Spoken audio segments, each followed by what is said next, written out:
Donc, salut tout le monde, j'espère que tout le monde va bien, j'espère que tout le monde est carré, j'espère que tout le monde passe un merveilleux vendredi soir. Joyeux week-end à tous. Euh, je sais pas si tout le monde me regarde bien, je sais pas si... il y a le son qui sort de mon téléphone, donc je pense que le son est carré, tout est bon. Mais il y a encore personne sur le stream, donc on va attendre plus de personnes avant de commencer à parler. Il y a zéro spectateur. Ok.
Salut tout le monde. Yo. Salut. Joyeux vendredi soir tout le monde. Scan, salut à toi. Jules But, salut à toi. Mitsu, Tigre, Lolo, salut à vous tous. Un joyeux vendredi à vous tous. Et 7 personnes avec nous. Ah, c'est slow ce soir, c'est slow. C'est vendredi soir. Bah oui, normal, c'est vendredi soir. Les gens s'amusent. Les gens sortent. Ils vont manger, restaurant, blablabla, blablabla. Ils vont faire des dates. Bah oui, ils n'ont pas le temps de streamer là. Mais on dirait que ça va être un stream un peu dégueulasse encore là. Parce que là, je sais pas. Est-ce que ça bug chez vous ou pas? Juste savoir si ça bug chez vous ou pas, les gars.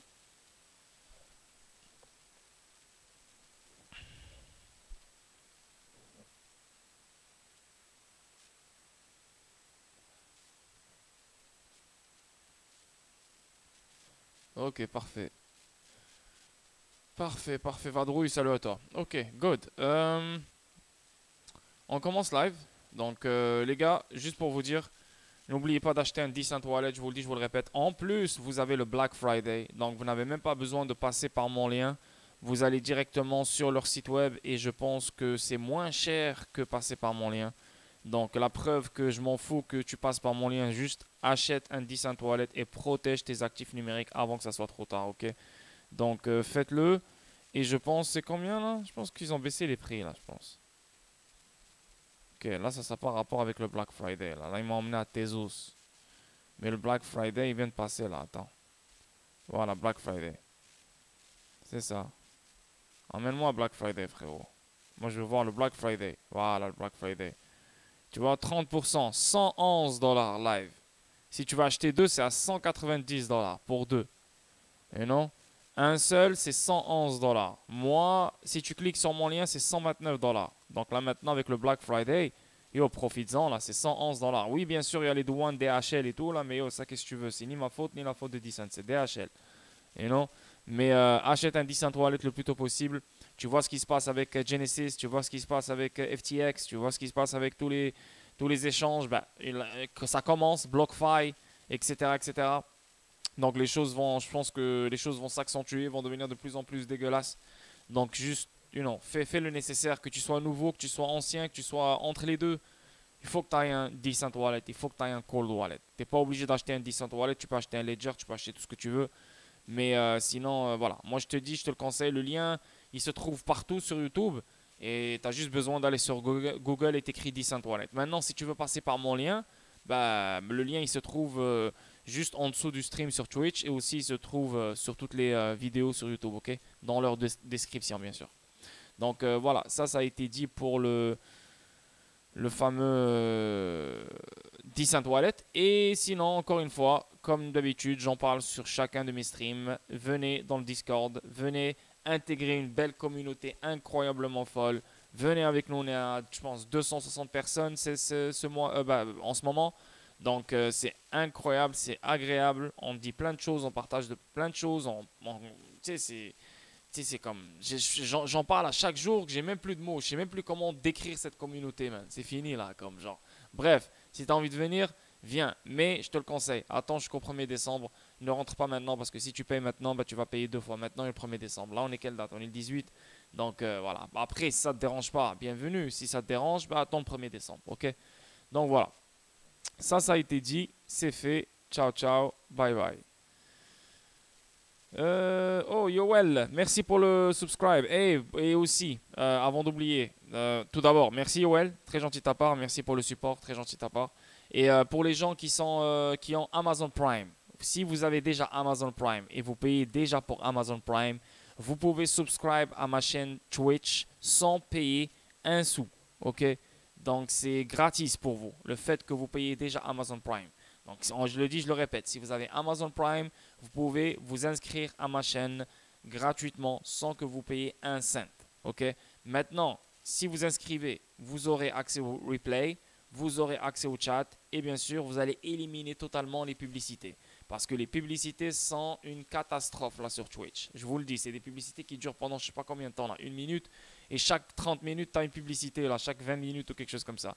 Donc, si tu as Amazon Prime, tu peux t'inscrire à ma chaîne gratuitement sans que tu payes un cent parce que Amazon détient Twitch. Ok?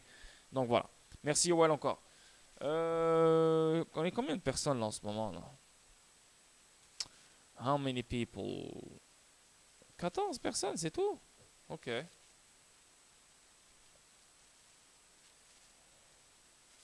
On est juste 14 personnes. Attendez les gars, je reviens. Attends.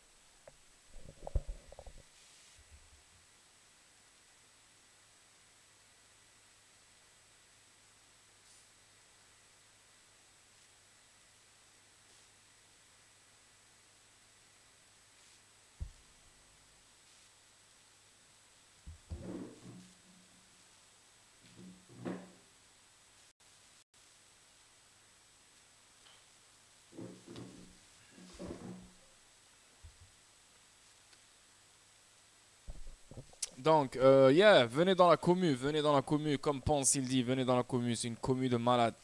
Voilà, c'est une commu de malades mentales, je vous le dis, je vous le répète là. C'est incroyable. Moi maintenant, je suis en dehors de mon... Ah, vous êtes 37, ok, moi je vois 14, ok, c'est bon. Anyway, salut à vous tous. Et moi, je suis pas dans mon studio, donc c'est pas vraiment les mêmes streams, tu vois. Mais aussi, je suis pas aussi... mais je suis actif quand même sur le Discord, je suis là et tout et tout. Mais je fais rarement... je faisais pas ce que je faisais avant de quitter, juste avant le mois de novembre. Parce que c'est le début de novembre, c'est là que j'ai quitté pour ce village-là ici. Et vu que j'ai juste le laptop et vu que tu es dans un village face à la plage, etc., fuck, tu vas pas rester enfermé dans un truc. C'est pour ça que je suis venu ici, pour que je reste pas enfermé devant des écrans toute la journée, tu vois. C'est parce qu'à un moment donné, tu deviens, c'est fini là, tu deviens une intelligence artificielle là. Juste intègre la carte mère là de ton ordinateur et vis là-dedans quoi. C'est fini. Non mais c'était pas bien pour le cerveau. Et mais anyway, je vais revenir à un moment donné à mon studio, c'est sûr. Et vous savez, quand je reviens à ma zone là, ça travaille, ça travaille, ça travaille. Et donc les streams vont revenir sur le Discord comme d'habitude. Surtout que 2023, je ne sais même pas quel genre de choses cette année-là va nous prépare déjà. Donc vraiment, et on va être tous ensemble à partager tout ça ensemble et on va se tenir la main et on va avancer ensemble devant ces obstacles de ouf jusqu'à qu'on arrive à destination quoi. Donc voilà. Bonsoir Col Blanc, salut à vous tous. Donc on avance ici, premier truc. On parle ici de comme les Chinois, donc les citoyens chinois qui se font payer pour épouser des musulmans pour le nettoyage ethnique des Ouïghours. Check un vibe, man. Des citoyens chinois seraient payés pour épouser des musulmans dans le but d'éradiquer les Ouïghours.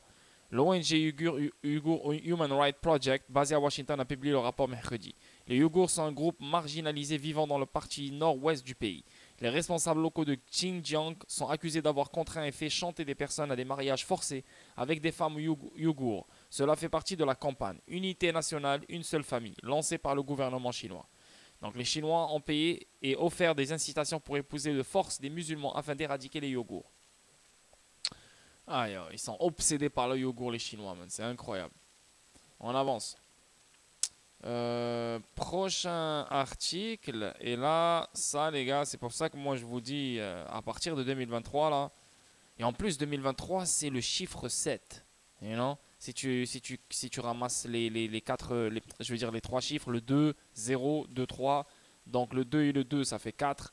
Et le 4 et le 3, ça fait le 7. Donc le 7. Et beaucoup de monde qui connaissent la numérologie, ils disent que le 7, c'est le chiffre qui est unlucky, qui est malchanceux en fait. Parce que, regardez un truc, et ça c'est un truc que j'ai entendu dans la vidéo, même moi je suis comme vous, je suis comme, hein, au début j'étais comme de quoi tu parles. Et si vous avez remarqué un truc, si vous allez au casino, le chiffre 7, le numéro 7, c'est vraiment le numéro qu'il faut avoir. Donc toi, dans ta psychologie, dans ton subconscient, le 7, c'est vraiment le chiffre chanceux. Mais en fait, le 7, ce n'est pas le chiffre chanceux dans la numérologie, c'est le chiffre malchanceux. Donc, encore une fois, il y a d'autres personnes aussi qui disent que l'année 2022, c'est l'année de l'imperfection. L'année 2023, c'est l'année de la perfection. Maintenant, quand on parle de perfection, il y a beaucoup de personnes qui s'entendent à, je sais pas moi, des trucs de ouf là. Ok, l'année passée, on a eu, 2021, on a eu 68 000 pour Bitcoin. Donc ça veut dire si tu me parles de perfection, 2023, on va avoir 120 000 pour Bitcoin, quoi. Non, non, non. Je parle pas de ce genre de perfection, mais je sais pas comment eux aussi voient ça comme perfection, parce que peut-être ils se basent aussi sur une certaine numérologie ou je sais pas quoi. Mais ça, c'est nouveau comme information que j'ai entendu, comme quoi le chiffre 7, c'est un mauvais chiffre. Bref. Et quand tu y penses, bah, l'année prochaine, c'est un chiffre 7 en fait. Le 2023 te donne un 7. Donc, bref, bah, vous savez qu'un sujet ramène un sujet. Mais là maintenant, notre sujet en ce moment, c'est les pays du G20 s'engagent en faveur de passeports sanitaires mondiaux facilités par l'OMS. Donc les gars, c'est le début de la fin. Là maintenant, on vient d'appuyer sur le bouton sur lequel c'est écrit, c'est le début de la fin. Au nom des pays du G20 dans le Canada, les premiers, c'est pour ça que moi j'ai quitté ce pays, c'est les premiers. La Maison Blanche a déclaré son soutien à l'Organisation mondiale de la santé OMS pour les passeports vaccinaux universels. Donc des passeports vaccinaux universels. Vous vous rappelez quand on parlait de passeports vaccinaux universels fin 2019, début 2020. Bref, moi je n'étais pas encore là. Bref, c'est sûr et certain, je n'étais pas trop.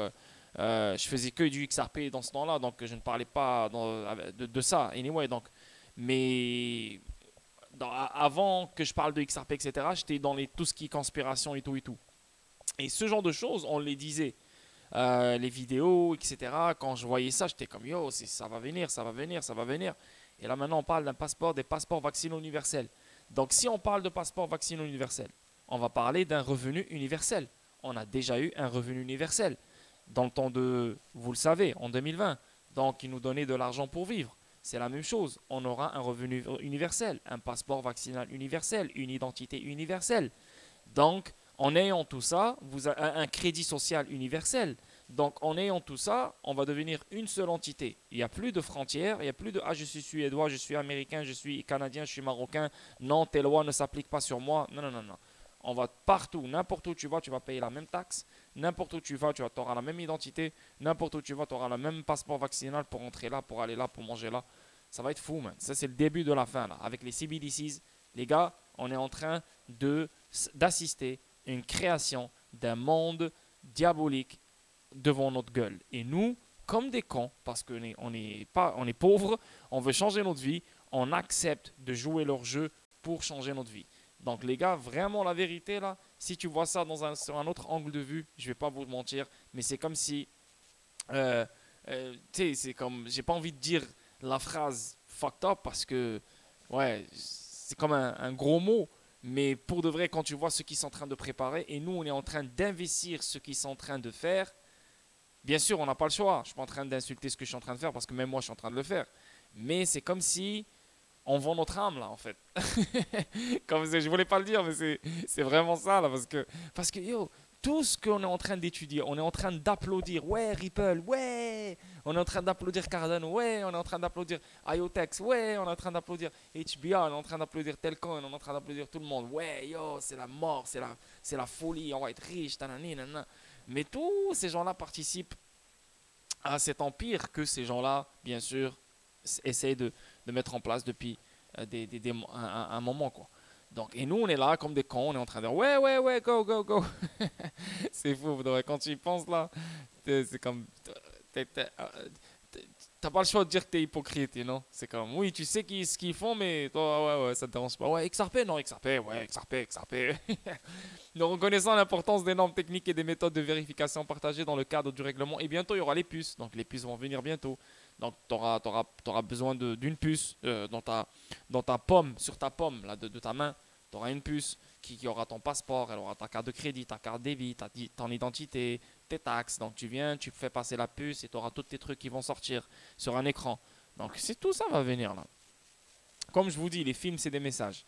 L'OMS a commencé à plaider en faveur de directives mondiales pour la gestion des urgences sanitaires dans son règlement sanitaire international de 2005. La déclaration du G20 a également insisté sur l'importance d'une approche One Health. Il a déclaré son soutien au hub de transfert de technologie de l'ARNM de l'OMS et a appelé tous les pays à partager la technologie selon des conditions mutuellement convenues. Alex Crypto, merci pour le support, frérot. Merci pour le subscribe, très gentil de ta part. Salut Lord, super de te voir ce soir et de t'écouter. Surtout, merci pour tout. Merci à toi, Keo XRP. Très gentil, merci pour le joli commentaire. Désolé. Bon, ok, good, on avance. Là, on sait que qu'est-ce qui nous prépare? Passeport vaccinal universel, les gars. C'est fini, on va pas y échapper. C'est mort. Ok, prochain truc ici. Donc, ici, on parle de l'Angleterre.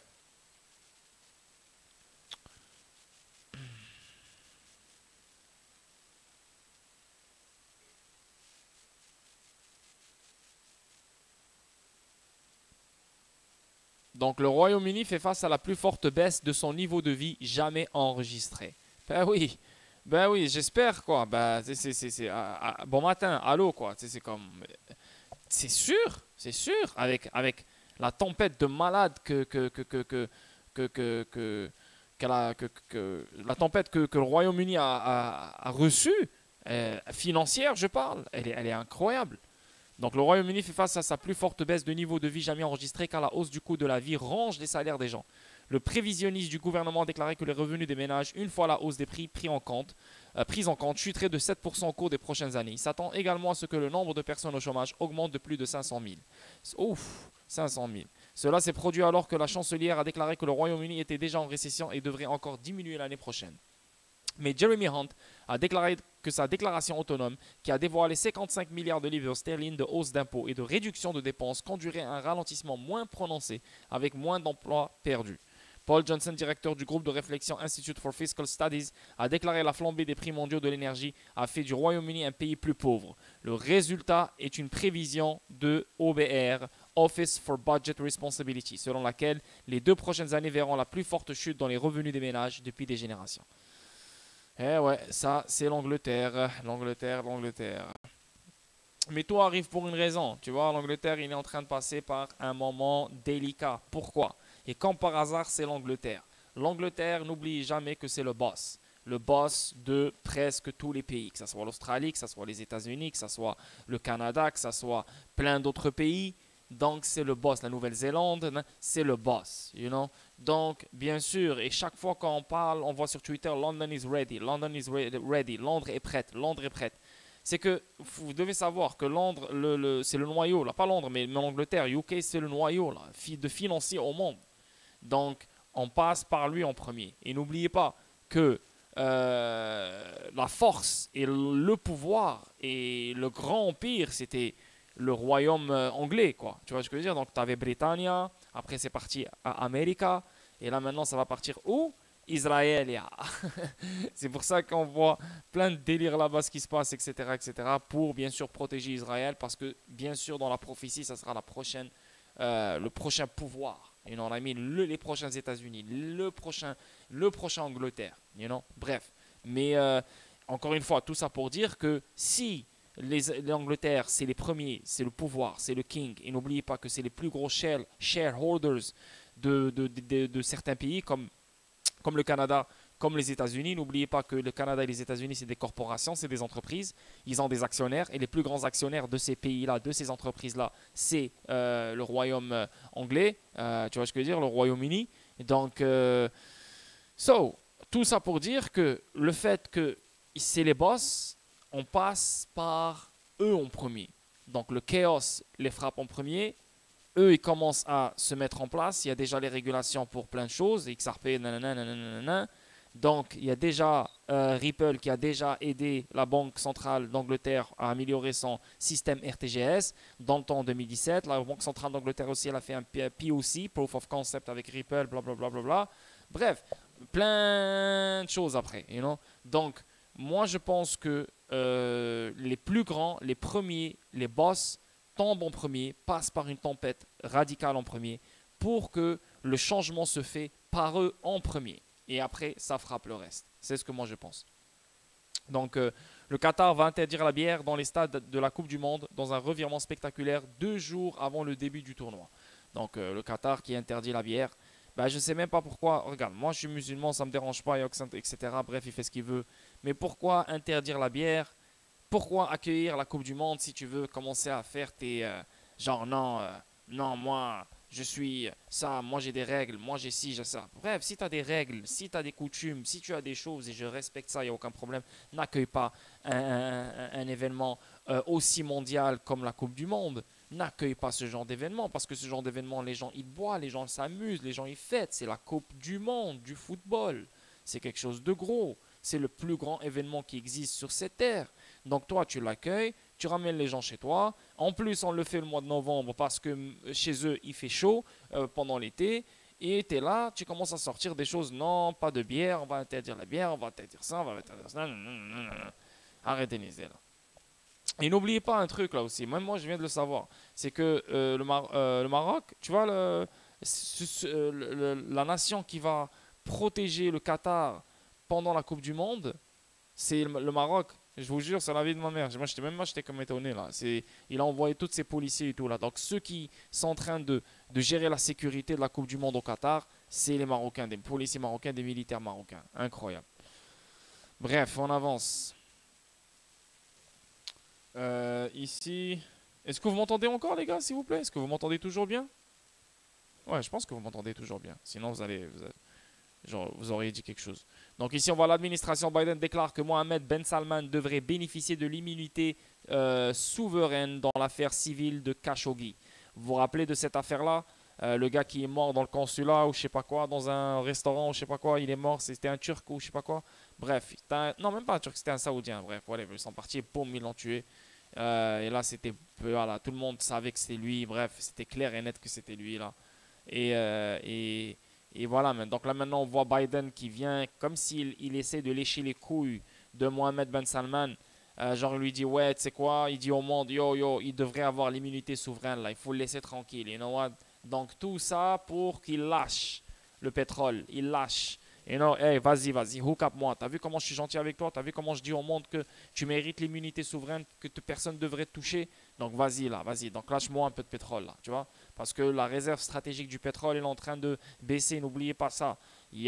Ça fait un moment qu'on n'a pas parlé de ça. Tu penses que les choses se sont réglées? Non, man. Tu penses que les choses se sont fixées depuis? Non. Donc la réserve stratégique du pétrole est en train de baisser. Et le diesel aussi, je ne sais même pas ce qui se passe avec lui. Normalement, la réserve stratégique du diesel, elle est déjà finie. Ça fait un moment, ça nous disait 25 jours. Donc je pense que ça fait plus de 25 jours. Mais bref. Anyway. Donc ici, on voit le dossier judiciaire indique que la promotion du prince héritier saoudien au poste du Premier ministre signifiait qu'il était le chef du gouvernement en exercice et par conséquent immunisé. L'administration Biden a déclaré à un tribunal américain que Mohamed Ben Salman devrait bénéficier de l'immunité souveraine dans une affaire civile impliquant le meurtre du journaliste Jamal Khashoggi, mettant ainsi fin à une ultime tentative visant à tenir le prince héritier saoudien légalement responsable du meurtre de 2018. Dans un dossier publié jeudi soir, l'administration Biden a déclaré que la récente promotion du prince héritier au poste du Premier ministre signifie qu'il était le chef du gouvernement en exercice et par conséquent à l'abri du procès. Ok. On avance. Prochain truc. Ouais, le journaliste désossé, exactement, ouais. Donc ici, on voit le FBI s'inquiète des postes de police chinois secrets aux États-Unis. Oh my God. Tu as des services de postes de police chinois en Hollande, c'est ce qu'on a entendu la dernière fois, en Belgique, en France aussi, si je ne me trompe pas. Et là maintenant, on a même aux États-Unis. Qu'est-ce qu'ils essaient de faire, ces Chinois? Je comprends pas, putain. Yo, je comprends pas. Non, je comprends. Parce que j'ai entendu dire qu'ils sont là pour ramener certains Chinois qui fuient la Chine. Parce que voilà, pour des raisons politiques, pour des raisons financières ou je sais pas quoi, ils sont recherchés en Chine. Donc ces policiers-là sont là pour ramener ces Chinois en Chine. Mais là, sérieusement, tu as ce genre de force dans un pays, yo, ça c'est. Comme yo, ça c'est un clash là, ça c'est un signe de guerre là. T'es fou toi ou quoi? Selon un rapport, le FBI est préoccupé par les informations selon lesquelles les postes de police secrets liés à la Chine ont été mis en place à travers les États-Unis. Selon un rapport publié en septembre par l'ONG Safeguard Defenders, les bureaux de la sécurité publique chinois ont établi des postes de police à l'étranger, sur plusieurs continents, dont deux à Londres et un à Glasgow, a reporté la BBC. Tu vois, même à Toronto là. Oh shit, ils sont même au Canada en plus. Incroyable. On avance. Prochain truc ici.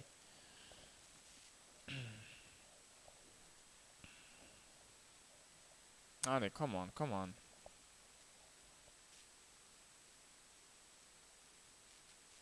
Vas-y là, j'ai pas toute la nuit là.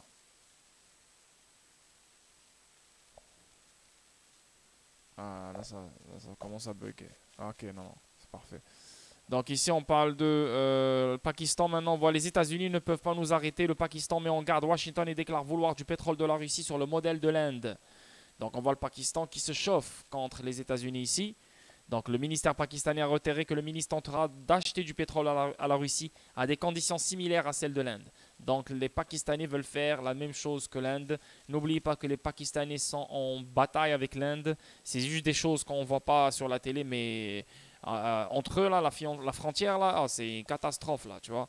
Mais les Pakistanais veulent faire la même chose que l'Inde, comme l'Inde. Et voilà, ils veulent bénéficier de la même chose, ils veulent faire la même chose comme ils font avec la Russie. Donc ouais, et ils ont le droit. Ils ont le droit. Surtout que l'Inde, elle fait partie de BRICS et la Russie fait partie de BRICS. Donc c'est pour ça que l'Inde, elle reçoit ce qu'elle reçoit de la Russie. Mais là, avec le Pakistan ne se trouve pas dans BRICS. Donc voilà quoi.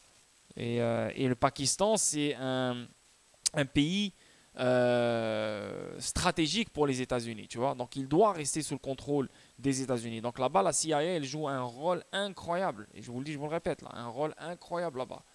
Pour que voilà, les États-Unis restent proches. S'il y a un cas d'attaque ou quelque chose comme ça, ils sont toujours là, ils ont un spot là-bas. On avance. Même l'Inde, ils ont plein de spots là-bas en Inde. C'est pas juste le Pakistan. Donc on avance ici, prochain truc.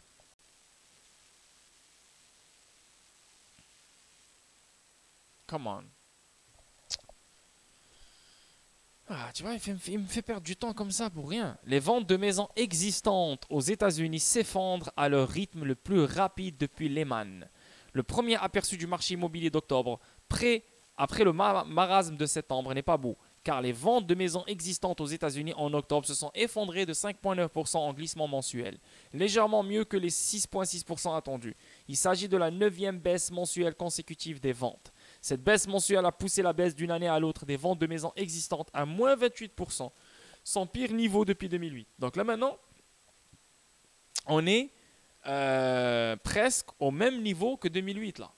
Et on n'est que dans le début des choses. Est-ce que vous réalisez quand moi je vous dis que les choses vont éclater concernant l'immobilier?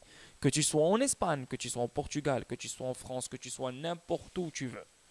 L'immobilier va être touché par une catastrophe financière incroyable, globale, qui va s'abattre sur nous, bien sûr, dans les années à venir. Et moi, je suis en train de prédire dans les 2025, etc. C'est là qu'on va voir les grands signes et bien sûr les grands trucs.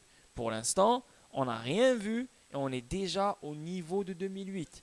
Donc oui, bien sûr, on va voir un nouveau pump, on va remonter un peu pour faire un lower high comparé au dernier high. Même pas un lower high, genre un lower high tellement loin que le dernier high. Et on va redescendre pour aller chercher des nouveaux lows. Donc là maintenant, on a déjà touché le 28,4%. Et croyez-moi, dans les années à venir, après avoir fait le pump, etc., on va redescendre et on va faire beaucoup plus que moins 28%. On va faire des fucking 40%, 45%, 50%. Vous allez voir, ça va être incroyable. Ici, on avance sans parler des constructeurs qui sont bloqués maintenant. Ils sont en train de construire les maisons, mais ils sont vides. T'as vu en Chine, il y a des villes fantômes là. C'est comme. Et là, on parle des maisons existantes là, qui existent depuis un moment. Et c'est déjà moins 28%. So, tu vois le délire. Donc ici, on voit le IRS. Donc les gens de la taxe, ils rigolent pas pour de vrai. Ils rigolent pas. C'est pour ça, moi, je vous dis, payez votre taxe. Payez vos taxes, ne les laissez pas venir vous chercher parce que quand ils vont venir vous chercher, ils ne vont pas vous lâcher. La bataille entre les fraudes fiscales et le IRS est sur le point de s'intensifier. L'agence affirme que davantage d'auditeurs et une technologie améliorée pourraient aider à collecter jusqu'à 1000 milliards de dollars en forçant les fraudeurs fiscaux à payer leur juste part. 1000 milliards de dollars. Là, ils sont en train d'aller chercher 1 trilliard de dollars, la famille. 1 trilliard de dollars. Est-ce que vous réalisez ça, les gars? C'est fou, ça. C'est fou, ça. Et ils vont jamais se dire, you know what, stop, cette année, on va rien faire rentrer. Cette année, c'est bon, on a trop fait rentrer d'argent. Là, ils vont faire rentrer 1 trilliard. L'année prochaine, ils voudront faire rentrer 3 trilliards. Ils veulent tout l'argent du monde qui rentre dans leur coffre. C'est fou. Et là, l'IRS, c'est aux États-Unis, bien sûr. Mais je pense que vous, je pense c'est un truc comme l'IRS. Je sais pas c'est quoi le nom, là. Mais, yeah. On avance, on avance, on avance. Donc ici, on voit, là, on va parler de la Banque Centrale Européenne. Donc, c'est chez vous. Et ça dit quoi? Ça dit que la Banque Centrale Européenne... vas-y, là. Qu'est-ce qu'elle a?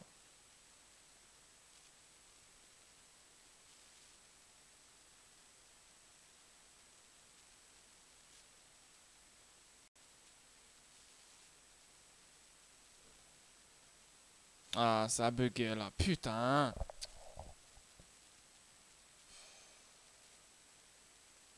Ah non, ça a bugué. Ça, ok, c'est bon.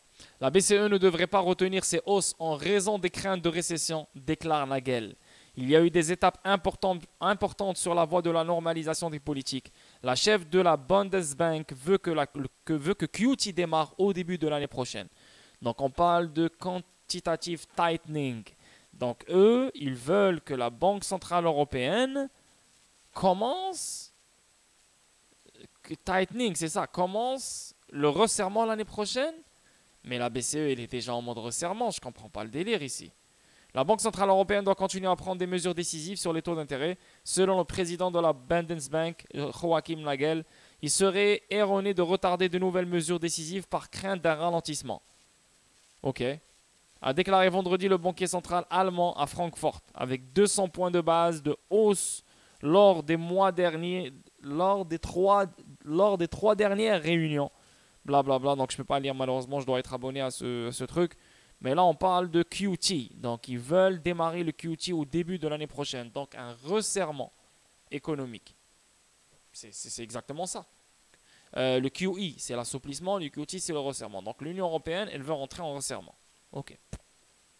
Pas l'Union européenne. Je parle de la chef de la Bundesbank. La banque centrale allemande. C'est ce qu'il veut, you know. Mais il me semble, moi, on est déjà dans la QT. Quand tu montes les taux d'intérêt, ça veut dire que tu es dans le QT, là. Je comprends pas qu'est-ce qu'il veut dire, mais anyway. Japon, l'inflation atteint 3,6% en octobre, au plus haut depuis 40 ans. Ouf! 3,6%, c'est déjà quelque chose de fou au Japon. Déjà, les prix sont déjà chers.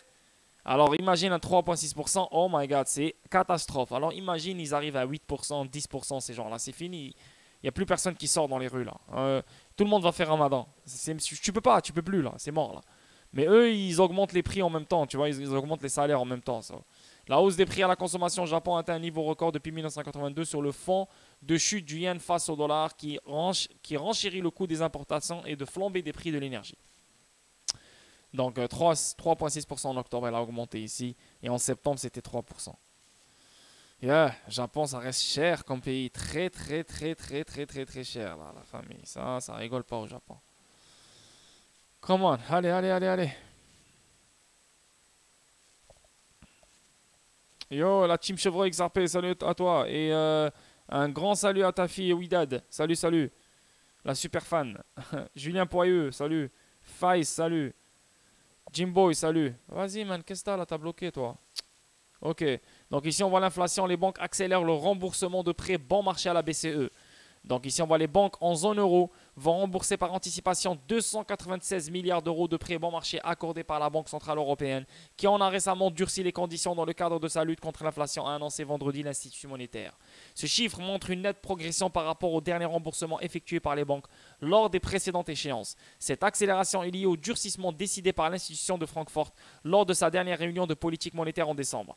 Les prêts à 3 ans accordés aux banques entre septembre 2019 et décembre 2021 pour un total de 2,33 milliards d'euros ont été soutien monétaire pendant la phase la plus aiguë de la pandémie de Covid. Dénommés TLTRO 3, ils ont été tarifiés très bon marché à un taux négatif allant jusqu'à moins 1%, à moins 1% à condition que les banques redistribuent cet argent sous forme de crédit aux ménages ou aux entreprises. Les gardiens de l'euro ont pris la décision de mettre un terme rétroactivement à des conditions généreuses. L'encours total de ces prêts, TLTRO 3, est en cours d'environ 2,10 milliards d'euros au bilan de la BCE. Bref, donc là maintenant, les banques accélèrent le remboursement et on parle de 296 milliards d'euros de prêts bon marché accordés par la Banque Centrale Européenne qui va revenir dans les poches de la Banque Centrale Européenne. Ok, on avance. Prochain truc ici. Et là, on parle les ventes au détail aux États-Unis augmentent solidement. Augmentation des estimations du PIB au 4e trimestre. Donc, si le PIB augmente, donc on pense qu'il va augmenter, on estime qu'il va augmenter. Qu'est-ce qui s'est passé la dernière fois? Le PIB, il a augmenté dans le 3e trimestre. Qu'est-ce que la Fed a fait? Elle a augmenté les taux d'intérêt. Donc moi je pense que oui, l'inflation elle a baissé, 7,7%. Le core inflation, il a augmenté, mais les prévisions étaient très hautes comparées aux chiffres qu'on a reçus dernièrement. Donc on parle de 0,2 au lieu de 0,4, mais quand même l'inflation a augmenté quand même pour le core inflation. Donc si tu enlèves le 7,7% d'inflation que tout le monde connaît, on la met de côté, on la jette à la poubelle, et on regarde que le core inflation qui a augmenté, on voit le PIB qui, à ce qui paraît, va augmenter lui aussi. On a le chômage qui n'a pas extrêmement augmenté, mais lui aussi il augmente, mais pas vraiment comme on veut. Donc, à mon avis, tu penses que la Fed va rester les bras croisés encore et va dire, ok, tu sais quoi, on va stopper tout ça? Non, moi je pense qu'un autre 75 points pour le mois de décembre. Ok. Donc ici en avance, on voit les ventes au détail augmentent de 1,3% en octobre. Les ventes au détail de base augmentent de 0,7%. Les ventes de septembre revues à la hausse. Les prix à l'importation chutent pour le 4e mois consécutif. La production manufacturière augmente de 0,1%, mais précédent révisé à la baisse. Donc les ventes au détail aux États-Unis ont augmenté plus que prévu en octobre, les ménages ayant intensifié leur achat de véhicules à moteur et d'une gamme d'autres biens suggérant que les dépenses de consommation seront redressées au début du 4e trimestre. Donc les ventes au détail ont augmenté, tu vois. Donc ça aussi, ça montre aussi que les gens consomment encore. Ça montre encore que les gens, il n'y a pas de recul. Comme oui, l'inflation est là, mais les gens continuent à chiller là. C'est la majorité continue à gaspiller, et les ventes au détail augmentent et genre voilà quoi, ça roule quoi. Donc ça, c'est tout ça, c'est des indicateurs, c'est un mélange d'indicateurs pour la Fed pour rester toujours sur le 75 points. Ça lui donne de la marge pour dire ok, l'économie va tenir encore pour un autre 75 points. Les gens achètent toujours, les ventes au détail augmentent, le PIB augmente, l'inflation qui baisse. Donc ok, c'est bon. Donc ça nous donne encore de la place pour augmenter le truc. Et non? Et voilà quoi. Donc pour intensifier notre travail et notre mission contre cette inflation, la baisser à 2%. On le sait que cette inflation ne va pas baisser à 2%. Mais ils vont tout faire pour montrer qu'ils font de la bonne job et cette inflation est sortie de nulle part et comme quoi ils s'y attendaient pas. Tu vois, ils veulent nous faire croire ce bordel. Les principales banques centrales ont imprimé 25 trillions de dollars depuis 2008 selon les données. Wouh! Donc depuis que la Réserve fédérale américaine a lancé son premier programme d'assouplissement quantitatif QE, pendant la crise financière mondiale de 2008, la Banque centrale a été bouleversée. Les données acquises par Finbold indiquent que les principales banques centrales du monde, dont la Réserve fédérale, la Banque du Japon, la Banque centrale européenne et la Banque d'Angleterre, ont injecté plus de 25 000 milliards de dollars dans l'économie mondiale depuis 2008, dont plus de 9 000 milliards de dollars, ce montant provenant du seul blablabla. Selon le tracker d'assouplissement quantitatif du Conseil de l'Atlantique. Les banques centrales sont désormais confrontées à la difficile ligne de conduite consistant à limiter les achats massifs d'actifs sans compromettre le développement économique en réponse au choc économique causé par le... Les 4 principales banques centrales du monde ont augmenté leur programme d'assouplissement quantitatif d'un total de 9 100 milliards de dollars pour soutenir leur propre économie et le fonctionnement des marchés financiers internationaux. Yes, les banques centrales, c'est eux le cancer de tout ce qui se passe dans ce monde. You know? On avance. Donc ici, on parle de Peter Schiff. Nous sommes dans l'œil de l'ouragan inflationniste. Ah, ça c'est vrai. Les marchés se sont redressés depuis que nous avons obtenu des données IPC plus froides que prévues pour octobre. Mais dans son podcast, Peter Schiff a déclaré que nous étions dans l'œil de l'ouragan inflationniste et que les investisseurs avaient été bercés par un faux sentiment de sécurité. Mardi, le 15 novembre, les données sur les prix à la production ont été publiées et comme le IPC, elles étaient inférieures aux attentes. Le IPP n'a augmenté que de 0,2% par rapport aux attentes d'une augmentation de 0,4%. Le IPP de base n'a enregistré aucune augmentation mensuelle en octobre. Maintenant, bien sûr, tous ces chiffres sont encore solides, à l'exception du X alimentaire et de l'énergie d'un mois à l'autre qui était stable. Mais rien qu'en regardant les augmentations, nous avons toujours un gros problème d'inflation. Mais si ces chiffres semble indiquer que le problème d'inflation est en train de disparaître, ce n'est pas. Néanmoins, les marchés saisissent ces données. Le fait que le IPP soit inférieur aux prévisions alimente la perception que l'inflation se refroidit. Cela a conduit à un large rallye boursier en raison de l'anticipation que le refroidissement de l'inflation donnera à la Réserve fédérale une couverture pour pivoter et atténuer son resserrement monétaire. Mais Peter a déclaré que tout progrès apparent que la Fed a réalisé dans sa lutte contre l'inflation n'est que temporaire. Ça ne durera pas. Et ça, il a raison. Il a dit que des façons dont vous savez que c'est le fait que le dollar a chuté depuis la publication des données du IPC, l'indice du dollar a baissé d'environ 8% depuis ses sommets il y a 8 semaines. Voici l'ironie de ce qui se passe. Plus il semble que la Réserve fédérale progresse dans la réduction de l'inflation, plus le dollar américain s'affaiblit. Donc, normalement, dans ce temps-là, quand tu montes les taux d'intérêt, etc., le dollar devrait augmenter. Mais là, tu es en train de dire que tu es en train de t'attaquer à l'inflation. Donc, quand tu t'attaques à l'inflation en montant les taux d'intérêt, ça veut dire que le dollar augmente automatiquement. Mais là, on voit que le dollar baisse depuis un moment. Depuis le mois d'avril, depuis qu'elle lance les 75 points, à chaque fois, le dollar, il baisse. Donc, en fait, elle ne progresse pas contre cette inflation. Derrière, elle assouplit. Derrière, elle imprime. C'est juste, voilà, on ne le voit pas, quoi. You know? Donc, et c'est parce qu'il n'y a pas une autre réponse à ça. C'est ce qu'il vient d'expliquer. C'est la faiblesse du dollar américain qui contribuera à faire remonter le taux d'inflation. Donc, en d'autres termes, la Fed est victime de son propre succès. Mais si ce n'est pas un vrai succès, dans la mesure où le marché perçoit qu'il y a du succès, cela sème les graines de l'échec. Peter a fait valoir que la force relative du dollar a empêché les prix de monter encore plus haut. Un dollar fort freine les cours d'importation. Les Européens ont connu le revers de la médaille. La faiblesse de l'euro a exacerbé la hausse des prix. Maintenant que les tables ont tourné et que le dollar est en train de chuter, nous allons maintenant devoir goûter à notre propre médecine. Nous allons commencer à voir cet impact sur nos propres prix à la consommation. Donc vous allez voir comment les États-Unis vont galérer très bientôt. Et maintenant, tous les médias vont parler des États-Unis qui battent triple, les États-Unis qui souffrent, et les Européens, bientôt, votre tour, vous allez rire sur eux, quoi. Donc, je vais juste, j'espère que tout se passe bien encore sur le stream. What the fuck? Est-ce que je vois plus mon stream, là? Ouais, tout se passe bien sur le stream. Parfait. Donc, Peter a souligné que cela n'arrivera pas tout de suite, il y aura un peu de décalage, mais à un moment donné, peut-être du début à la mi-2023, le dollar plus faible va commencer à se traduire par des prix à la consommation plus élevés. Premièrement, cela va immédiatement augmenter notre facture d'importation parce que maintenant, nous allons devoir payer beaucoup plus pour importer ces produits. Donc, tout ce qui s'en vient, tous les produits que les États-Unis vont importer vont coûter plus cher. Donc, les prix à la consommation vont augmenter. Donc, en plus, tu as cette inflation qui est là, même si elle est en train de baisser, tu as quand même cette inflation qui est quand même high. Le dollar qui baisse. Tout ce que tu as dans ton pays, tu l'importes. Donc, tout va être cher. Ça va être le bordel. Cela va également augmenter le coût du transport de ces produits vers les États-Unis car la faiblesse du dollar va grimper à la fois les coûts du carburant et les autres tarifs d'expédition. Et maintenant, qui va faire de l'argent? C'est l'Europe et les autres pays.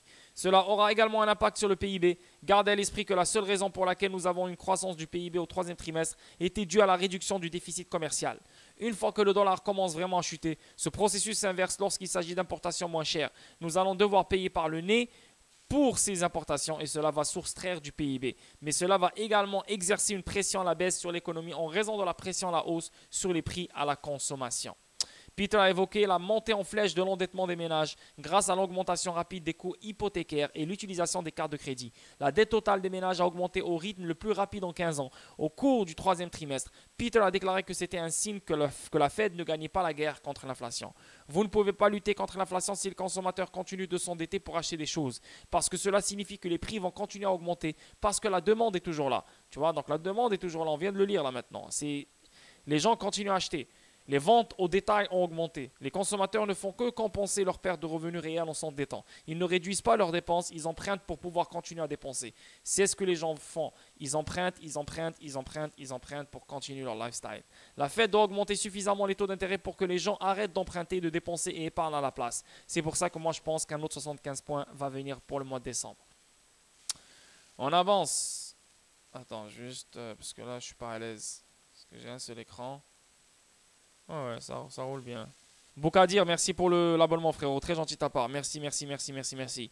N'oubliez pas, les boys, achetez un Decent Wallet. Achetez un Decent Wallet, c'est le Black Friday. Profitez-en. Un Decent Wallet coûte 111 $. Tu n'as même pas besoin de cliquer sur mon lien. Juste, tu vas sur leur site web Decent Wallet. Tu vas voir, c'est 111 $. Maintenant, achète un Decent Wallet. Sinon, les gars, venez intégrer la communauté, le club des champions. Une magnifique communauté. Venez, venez, venez, venez. On veut le plus de monde possible. Ok. Sinon, si vous avez Amazon Prime, vous pouvez vous inscrire à ma chaîne gratuitement sans que vous payiez un cent. Ok, je vous le dis, je vous le répète. N'oubliez pas que si vous n'êtes pas abonné à ma chaîne, vous n'avez pas accès au chat, vous n'avez pas accès au replay et vous avez énormément de publicité. Ok, bon. On avance ici.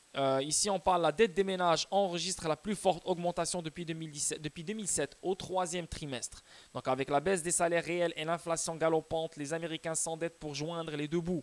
Après avoir établi un nouveau record au deuxième trimestre, la dette des ménages a augmenté au rythme le plus rapide en 15 ans. Au troisième trimestre, les consommateurs américains ayant accumulé les soldes de cartes de crédit mois après mois. Cette année, face à la hausse des prix. Pendant ce temps, la hausse des taux d'intérêt a gonflé les soldes hypothécaires. Selon les dernières données de la Réserve fédérale de New York, la dette totale des ménages a augmenté de 351 milliards de dollars au cours du troisième trimestre. Il s'agit de la plus forte augmentation trimestrielle nominale de la dette des ménages depuis 2007. 351 milliards, les gars. Les Américains sont maintenant enterrés sous une dette record de 16,51 trillions de dollars. La dette totale des ménages a augmenté de 2,2% par rapport au deuxième trimestre et de 8,3% glissement annuel. C'est fou, c'est fou, c'est fou. Donc voilà les gars, la première partie elle est finie. J'espère que vous avez aimé. Et maintenant, on va attaquer les analyses techniques.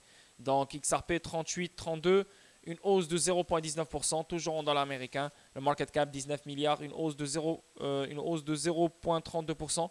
Le volume dans les 24 heures, on parle de 980 milliards, une baisse de 26,60%.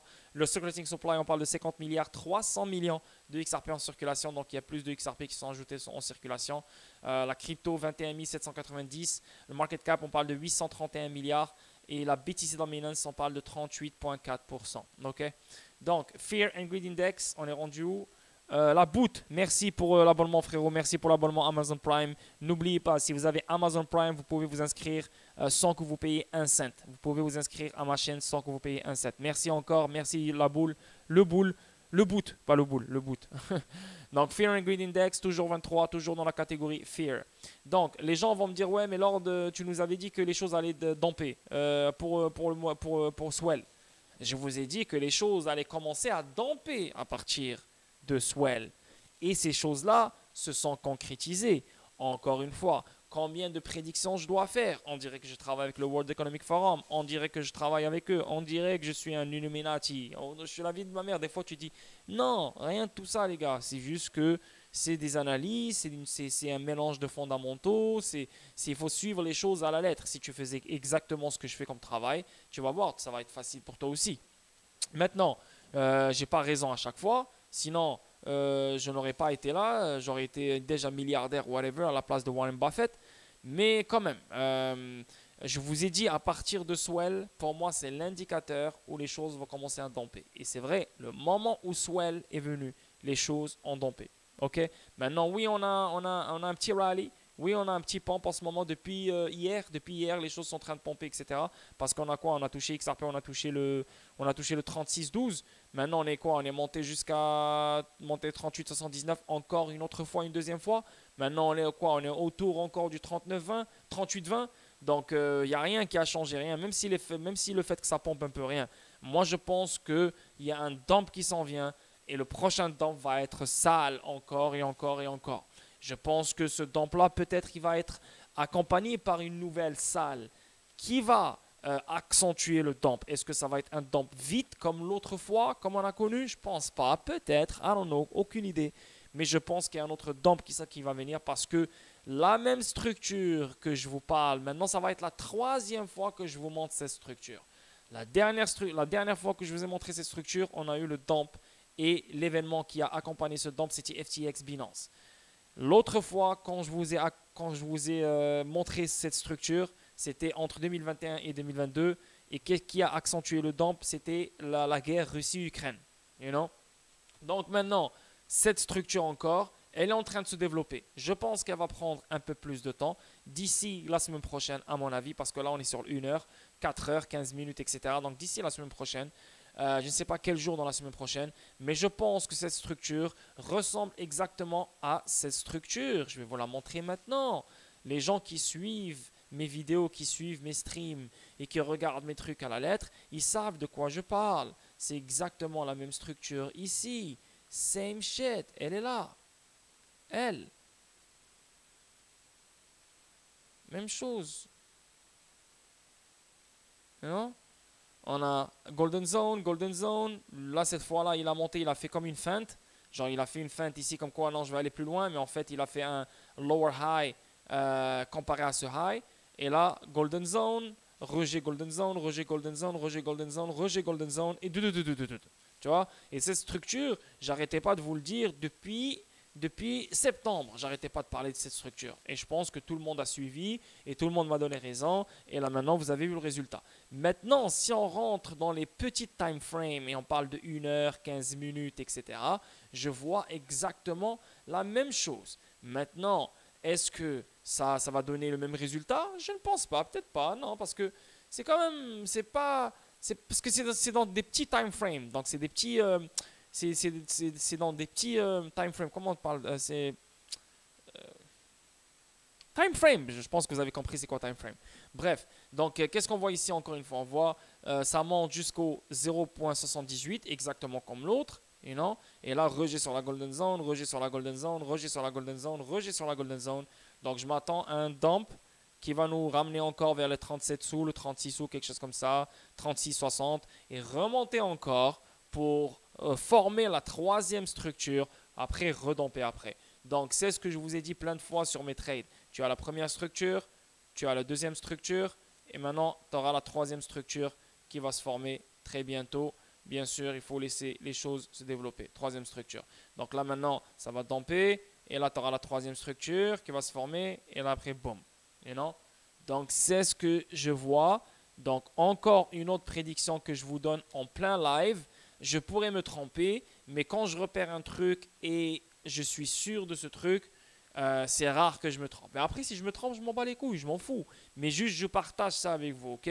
Moi, je pense que les choses vont domper pour XRP, pas juste pour XRP, pour tout le reste. C'est juste parce que je vous montre XRP, parce que là, je repère la structure sur XRP. Donc, si je repère ça sur XRP, ça veut dire que le reste, avec leur structure respective, tu vas aussi repérer des choses qui sont sales et les choses vont domper. N'oubliez pas que le weekly, il est très sale. N'oubliez pas que si tu reviens sur XRP, tu pars dans le weekly, il est fucking sale. N'oubliez pas le gros bearish engulfing candle de malade qui a été imprimé la semaine passée. Tu vois, lui, c'est très, très, très, très dégueulasse. Maintenant, cette semaine, on n'a rien foutu. C'est rien que dalle. Oui, c'est bon, on a une belle bougie verte, mais il n'y a rien. Pour de vrai, pour qu'elle fasse quelque chose, il faut que cette semaine, d'ici dimanche, on doit monter jusqu'à 45, 46, dépasser le 48, 49, revenir vers la 50 sous pour dire yo, là je pense que les choses vont repartir plus loin. Mais là, avec cette bougie verte, moi je m'attends à une prochaine semaine rouge, ou bien on descend plus rapidement direct, ou bien on consolide pour former l'épaule droite. Et là, bien sûr, on aura un épaule, tête, épaule, qu'est-ce que je dis? Épaule, tête, épaule. Bien sûr, c'est une structure baissière. Ok? Donc, on pourrait former l'épaule droite ou bien prochaine semaine, boum, une bougie rouge qui descend. On touche le 28 sous directement et plus bas. Ok, donc ça c'est pour XRP. Je sais que j'ai sauté directement sur XRP, mais je voulais vraiment partager avec vous cette structure que je repère depuis un long moment. Regardez-moi ça, si on part dans le daily, la même structure que je vous ai montré, elle est là, clairement. Mais je vous l'ai montré dans le weekly et dans le daily il y a longtemps. Attendez, je vais juste mettre... Oups, je vais mettre l'algorithmique. Voilà, tu vois, la même fucking structure. La même structure. Boum. Tu vois, on a toujours la première montée, c'est vers le 0.78. Ça chute, ça monte, rejet golden zone, rejet golden zone, rejet golden zone, rejet golden zone, tu vois, même chose, si tu descends dans le 4 heures, voilà, pas dans le 4 heures, mais ici plus bas, bah, la structure que je viens de vous montrer maintenant, il y a quelques secondes, c'est la même structure, mais ici, oups, mais plus petite. Plus petite. C'est exactement celle-là. Tu vois, c'est monté au 0.178, c'est descendu, golden zone, golden zone, golden zone, golden zone, donc maintenant, on a la même structure. Mais pour voir cette structure, il faut que tu descendes dans le 1 heure pour bien la voir. Et non? Et c'est la même chose. Donc c'est pour ça que moi, même si les choses pompent pour l'instant, moi je pense que c'est un pompe très très très très vide. Le maximum qu'on pourrait faire, par exemple, si XRP décide de pomper, je pense qu'on pourrait remonter pour retoucher le 39 sous encore une fois. Peut-être le dépasser un peu plus, le 39, 10, 15. Mais ça m'étonnerait vraiment parce que on a vraiment un magnifique ici, un magnifique bear flag. Un magnifique canal baissier, un canal haussier, mais le outcome, mais le résultat va être baissier. Attendez, je fais ça comme ça. Voilà.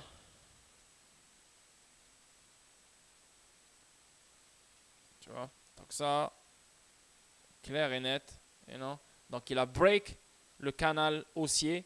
Boum, là il remonte pour le retester. Ça coïncide avec le 0.61, le top de la golden zone. Ça coïncide avec les derniers sommets. Le volume qui est très très très très bas. Donc moi je vois pas vraiment les choses remonter. Il pourrait remonter pour toucher les lignes pointillées. Après voilà, les probabilités ne sont pas vraiment très très très très favorables ni très high. Donc moi c'est juste une question de temps. Je sais qu'il résiste, mais c'est juste une question de temps pour que poup, et on redescend facilement retoucher le 34,70, le 35 sous. Ça, c'est les... Même pas qu'est-ce que je dis 35 sous. Je parle des... Attendez, qu'est-ce que je dis? Prochain target, là, la vérité, là, je vais pas te mentir. Prochain target, là, va être ça, là. Voilà. Ça va être ça. Le 33,83, là, quelque chose comme ça. 33,70, 33,90, quelque chose comme ça. Ça, c'est le premier target. Après, bien sûr, on va aller chercher, bien sûr, évidemment, le 32,94.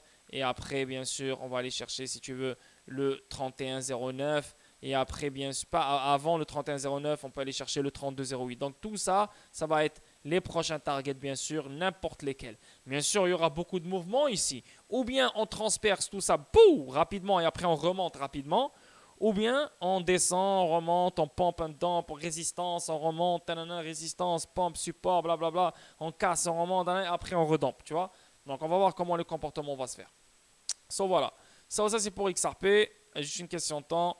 Maintenant pour notre King, le dollar. Qu'est-ce qu'il nous présente le dollar en ce moment? Le dollar, il est toujours sale. Mais il respecte ce que je vous ai dit plein de fois. Il respecte ce low. Hein, il respecte ce low. Parce que s'il garde un higher low comparé à ce low, s'il garde ça comme un support, il reste toujours comme ça intact. Il garde ce low à ce niveau-là. Avec les bullish divergences que je vous ai montré dans le MACD et dans le RSI, le dollar, c'est une question de temps pour qu'il monte. Et il remonte pour retoucher le top de ces sommets-là qui sont le 110.89. Et ça coïncide avec le dump qui s'en vient pour XRP. Donc attendez-vous à entendre une nouvelle. Je vous le dis, je vous le répète, attendez-vous à entendre une nouvelle. Que ce soit dans un événement extérieur qui, voilà, dans le monde politique ou whatever, ou que ce soit dans la crypto. Attendez-vous à entendre une nouvelle. Je vous le dis, je vous le répète. Donc le dollar, rien n'a changé. Pour notre fameux Bitcoin, qu'est-ce qu'il y a à dire sur le Bitcoin? Bitcoin, lui aussi, rien de fou à dire. Tout ce que je sais, c'est que ça va être l'enfer. Attends Bitcoin. Les choses vont tomber encore plus, à mon avis. Et voilà quoi. Donc ça commence déjà, moi, à mon avis, C'est clair et net. Tu as ce trendline que maintenant le Bitcoin doit respecter. Si tu veux, tu as celui-là, tu as celui-là, tu as même celui-là. Mais pour de vrai, moi, je préfère celui-là. Plus il y a des touchés, plus le trendline il est efficace et sérieux. Donc pour moi, ça c'est un trendline. Je pense qu'il va le break. Premier target, on parle de 16 186. Et bien sûr, deuxième target, on parle de 15 823. Et le dernier target, on parle de 15 600. Maintenant, quand il va break tous ces targets-là, et bien sûr avec l'événement que moi, je suis en train de sentir qui va venir, on pourrait voir facilement des 14 000, 13 000, 12 000. Il y a des gens qui parlent de 10 000, il y a des gens qui parlent de 7 000. Je ne pense pas que ça va venir maintenant, je pense que ça va venir après. 2024, 2025, quand il y aura la grosse chute qui va venir après à cause du dollar et à cause des taux d'intérêt et à cause du resserrement que la Fed va reprendre dans 2024-2025. C'est ce que moi je pense. Donc moi je pense que oui, peut-être on va toucher le 14 000, 12 000, 13 000. On va remonter pour aller chercher un lower high comparé aux 68 000. Et après on va recrash pour aller chercher un nouveau low comparé au low qu'on va imprimer prochainement. Ok? Donc voilà les analyses techniques. J'espère que vous avez aimé les boys. Unité de temps, time frame. Oui, merci Popo. Donc j'espère que ça a été clair pour vous les analyses techniques. Et voilà les gars. On avance pour la dernière partie du stream. Pas la dernière partie du stream, mais l'avant-dernière partie. Ok. Donc là, c'est la crypto, c'est les news. Qu'est-ce qui se passe dans le monde de la crypto? Donc ici, on a déjà un autre échange qui est coréen. Donc les services GoPax d'échange cryptographique sud-coréen touchés par la perturbation de Genesis. Tu vois, donc le chaos de la cryptographie fait enfin des ravages sur les échanges sud-coréens avec la décision de la banque d'investissement cryptographique Genesis de suspendre les rachats et les nouvelles offres de prêts plus tôt cette semaine, perturbant les services sur la plateforme de trading de GoPax. Les plateformes du pays semblaient jusqu'à très récemment insensibles aux effets d'entraînement de l'effondrement de FTX, en partie parce qu'ils n'émettent pas leurs propres pièces. Donc ici, on a un échange GoPax, un échange sud-coréen qui est touché par la perturbation de Genesis, quoi. Yes. Donc là maintenant on voit un effet domino. Ici on voit ici on voit The Digital Currency Group, donc le DGC. Biggie il a tweeté ça concernant ça. Il a fait un tweet concernant ça tout à l'heure. Il a même montré une photo à toutes les compagnies qui sont connectées au DGC. Donc on voit ici le conglomérat de 90 milliards de dollars est fortement connecté à travers Web3. Donc, contagion est un mot effrayant et peut-être le pire premier film de tous les temps. Alors que ce mot se répand tout au long de la crise de la cryptographie FTX, les yeux s'écarquillent et les dents se serrent. Les contagions provoquent les ruées vers les banques et les ruées vers les banques provoquent les crashs. Mercredi, les gros titres ont fait passer le mot à la société de cryptographie Genesis et à l'investisseur Grayscale. Donc, tu vois, Grayscale est connecté à DGS, c'est le DGC. Si le DGC tombe ou il y a un truc avec, Grayscale pourrait tomber. Vous connaissez Grayscale aussi. Bitcoin va tomber si Grayscale tombe. Pas tomber, mais Bitcoin va manger un coup parce qu'elle a beaucoup de trust et beaucoup d'investissement là-dedans. Est-ce que Genesis, Grayscale, Next, Amid, FTX, Contagion a demandé un rapport sur le site de prix, blablabla. Voici pourquoi c'est important. Selon PitchBook, Genesis et Grayscale appartiennent au même conglomérat crypto-monstre qui a investi 90 milliards de dollars dans plus de 300 entreprises. Le Digital Currency Group se vante d'être l'épicentre de l'industrie du Bitcoin et de la blockchain. Il pourrait potentiellement propager une crypto-contagion comme si c'était une école maternelle pendant la saison froide. Donc en ce qui concerne la crise FTX, DCG est un investisseur dans FTX. Propriétaire de CoinDesk, le site d'actualité crypto qui a annoncé la nouvelle. Un investisseur dans Elliptic, une société d'analyse qui enquête sur le scandale. Propriétaire de Genesis, une banque cryptographique qui a interrompu le retrait mercredi après avoir révélé que 175 millions de dollars de ses actifs seraient bloqués par des comptes FTX. Donc, c'est eux le propriétaire de Genesis. On a aussi, ils sont investis sur Ledger, ils sont investis sur plein de compagnies qu'on connaît. Donc ça aussi, ça pourrait vraiment être dangereux, quoi. Il faut garder un œil dessus. Donc on avance. Ici, on voit Tether. Donc pourquoi ça ne se traduit pas? Donc Tether, ils ont fait un tweet ici.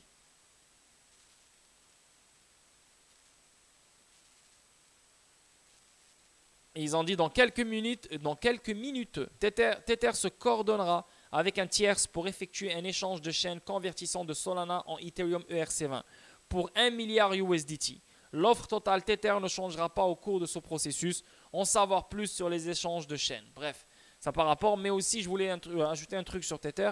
C'est parce que aujourd'hui, j'ai entendu le gars le fondateur de Tether, tu sais, le gars qui est derrière BlockV, whatever, je pense que les gens qui sont dans le Discord, ils savent de quoi je parle. Vous savez que Tether, c'est américain. Ça vient de Santa Monica, là. C'est Californie et tout, etc. C'est américain et tout et tout. Mais il a dit aujourd'hui, Tether a plein de réserves dans plein de banques dans le monde.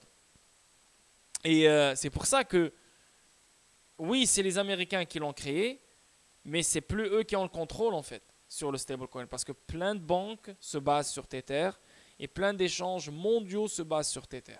You know?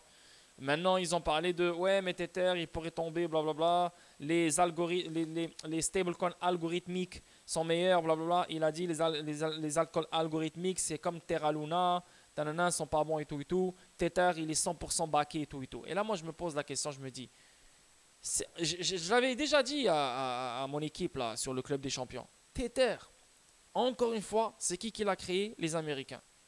La NSA, c'est qui a mis en place tout ça? C'est la NSA. Bitcoin, qui a mis en place Bitcoin? C'est la NSA. Qui a mis en place les DLT? C'est la NSA. Qui a mis en place tout ce bordel? C'est la NSA. Et le Tether, le plus grand stablecoin au monde, c'est les Américains. La NSA aussi, si tu veux. Donc, non, on pense que la Chine elle est en avance, on pense que les autres pays sont en avance, mais en fait, tout vient des États-Unis. Tout vient des États-Unis, en fait. La vérité, tout vient des États-Unis. Mais, oui, tout vient des États-Unis, mais qui contrôle maintenant les réserves? Ben voilà, on sait que la plus grande, ceux qui ont le plus grand monopole de Tether et du Bitcoin, c'est le Parti communiste chinois. Incroyable. On avance. Ça par rapport, je l'enlève.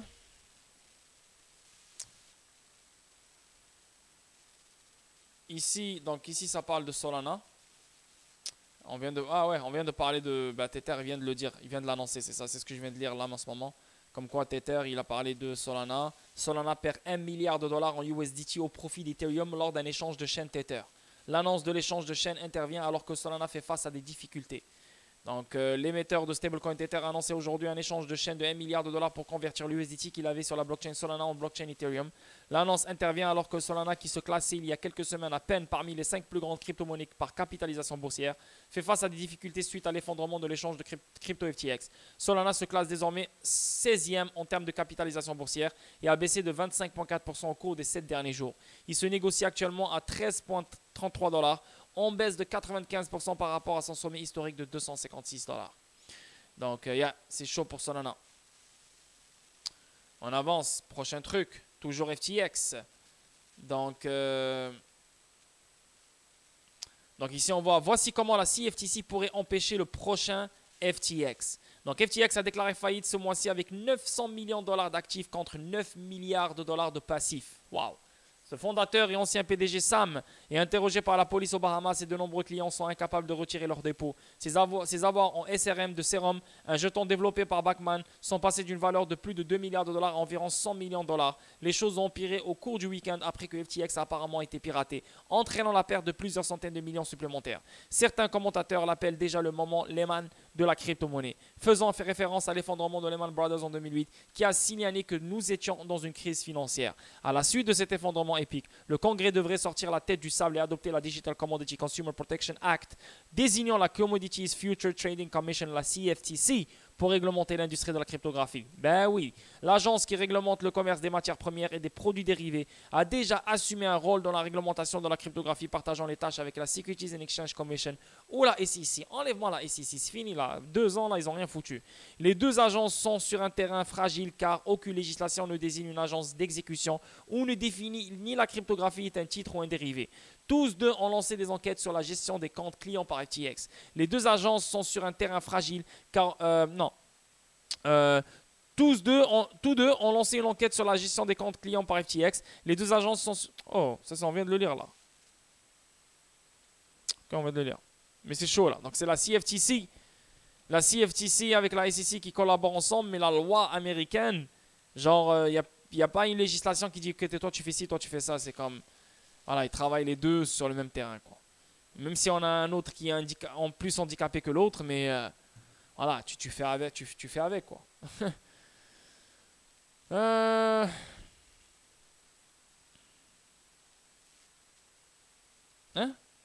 De quel événement ou annonce fais-tu allusion concernant le DXY? De quoi tu parles? Quelle annonce? Quelle quelle annonce j'ai dit, moi, sur le DXY? De quelle annonce tu parles, mon Foncelino? Explique-toi mieux, man, pour que je puisse comprendre. Que j'ai pas parlé d'événements sur le dollar. J'ai expliqué que le dollar, d'après les analyses techniques et d'après le trading, que le dollar va avoir son moment. Il va pomper. Et ce que j'ai dit, c'est que pendant que le dollar pompe, vous allez voir la crypto va crash. Et pendant ce temps-là, on va entendre un événement. Je vous le promets, c'est ma prédiction, c'est ma façon de penser, c'est ce que je pense, c'est ce que je pressens.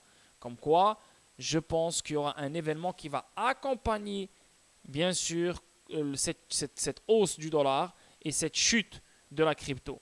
Pour que les gens blâment, ah, c'est à cause de cet événement et non à cause du dollar. Tu comprends ce que je veux dire, mon Foncelino? C'est exactement ce que j'ai dit, mais je ne sais pas pourquoi mes mots, vous les comprenez d'une autre façon. Mais c'est pas grave. Mon Foncelino, one love, mon gars, et un joyeux vendredi à toi.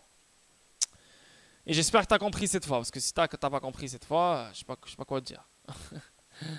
On avance ici.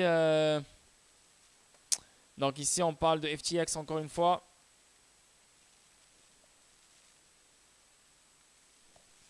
Qu'est-ce qu'il a, lui, à me donner ça? Putain, vas-y, là. C'est quoi ce délire, là? Ok, tu veux pas que je te lise, là? Vas-y, casse-toi. Je vais pas te lire. C'est bon. J'ai pas le temps pour toi. Encore FTX. Donc ici, on parle de Sam Bankman qui owe 3,3 milliards de dollars de prêt de sa société commerciale Alameda selon le dépôt de bilan. Donc, il possède... Okay, donc Sam et une société qu'il possède ont obtenu 3,3 milliards de dollars de prêt de sa société commerciale Alameda. Putain, cette histoire-là ne s'arrête pas là. Je ne vais pas trop perdre mon temps dessus là pour de vrai. Ici, on voit Genesis Block. HK has more than 50 million stock on FTX. Donc, Genesis Block, encore une fois, qui appartient au DCG Group, a 50 millions de dollars stockés sur FTX. On a même la pension des professeurs à Ontario qui a 95 millions de dollars investis dans FTX et maintenant c'est parti à zéro. Waouh! Putain, man. Toute leur pension elle est partie en couille. Ici on avance. Bitstamp follows other exchanges in cancelling orders for FTX and Celsius Net tokens. Donc ici on voit Bitstamp. Et elle a suivi les autres échanges pour canceller les ordres pour FTX et Celsius Token. Ciao, ciao, bye bye. Donc, prochain truc ici, on va Bank of America downgrades Coinbase stock after FTX collapse. Donc, Bank of America qui qui rétrograde, c'est ça, qui rétrograde l'action Coinbase après l'effondrement de FTX. Donc, les analystes de Bank of America ont réduit la note de l'entreprise sur Coinbase Global à neutre, d'acheter alors que l'effondrement du FTX accroît encore l'incertitude. Le récent crash de l'un des plus grands échanges de crypto-monnaies au monde a généré un certain nombre de nouveaux vents contraires à court-moyen terme pour Coinbase, ont-ils écrit dans une note envoyée aux clients de la banque. Nous sommes convaincus que Coin n'est pas un autre FTX, seulement 15 millions de dollars de dépôts sur la plateforme FTX par article de blog Coinbase et 5 milliards de dollars de liquidités au 30-09. Mais cela ne les met pas à l'abri du plus large retombée au sein de l'écosystème de la cryptographie, ont encore déclaré les analystes.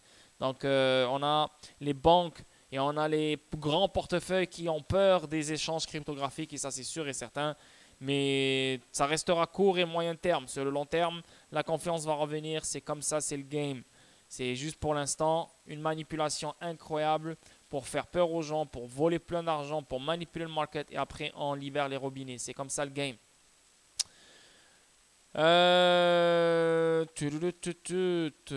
Attendez, ça ici, c'est encore Sam. Ça c'est par rapport, laisse faire ça. Ouais, donc ça encore, Sam ici, toujours FTX. On parle de un nouveau dossier de mise en faillite montre que la valeur des avoirs cryptographiques de FTX n'est que de 659 000 dollars après que Sam a déclaré qu'il valait 5,5 milliards de dollars.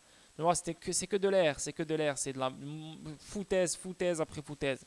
Ça prouve encore que cet échange est utilisé pour des choses beaucoup plus grosses qu'on ne saura jamais, par exemple. Ils le savent, mais ça ne va jamais être public. Ok, on avance ici. Maintenant, on va rentrer dans tout ce qui est crypto un peu. VeChain, pour les gens qui aiment VeChain, la preuve que moi, je ne suis pas investi sur VeChain et je m'en fous de VeChain. mais je respecte ma communauté parce que je sais qu'il y a beaucoup de monde qui aime VeChain. VeChain entre dans une nouvelle ère en lançant la mise à niveau historique de la preuve d'autorité POA 2.0. Donc VeChain lance le POA 2.0. Plus d'un an après la première introduction de Proof of Authority, VeChain a terminé la mise à niveau historique. La mise à niveau a été mise en ligne à la hauteur du bloc le 17 novembre après l'intégration de la finalité avec VIP 220. La fondation VeChain a annoncé que la mise à niveau qui changeait la donne avait été effectuée de manière transparente à partir du réseau principal VeChain, ajoutant la finalité de VeChain Tor. La fondation VeChain affirme que la mise à niveau marque une nouvelle ère dans l'histoire de la blockchain. Donc les fans de VeChain, c'est une bonne nouvelle pour vous, une bonne mise à jour pour vous. Donc là, on va parler de Cardano. Les fans de Cardano, même chose. Je ne suis pas investi sur Cardano et je m'en fous de Cardano, mais je respecte ma communauté, donc je parle de Cardano. Lancement du premier stablecoin soutenu par l'USD sur Cardano.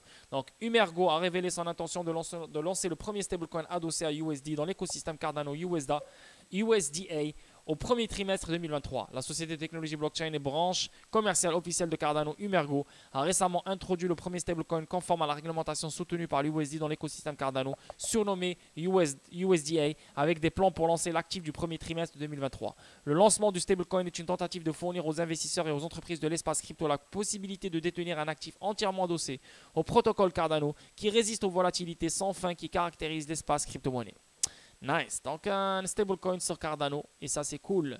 Donc ici on voit aussi encore une fois toujours Cardano et on parle de le fondateur Charles Hoskinson qui qui dévoile une nouvelle blockchain basée sur la protection des données et c'est ça, Proof of Authority si je ne me trompe pas.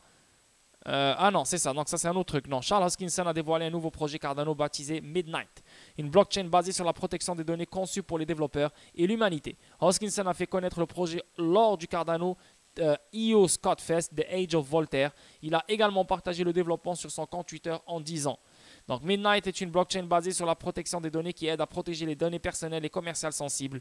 Le projet contribuera à protéger la liberté fondamentale des individus, des développeurs, des entreprises en protégeant les données commerciales et personnelles sensibles.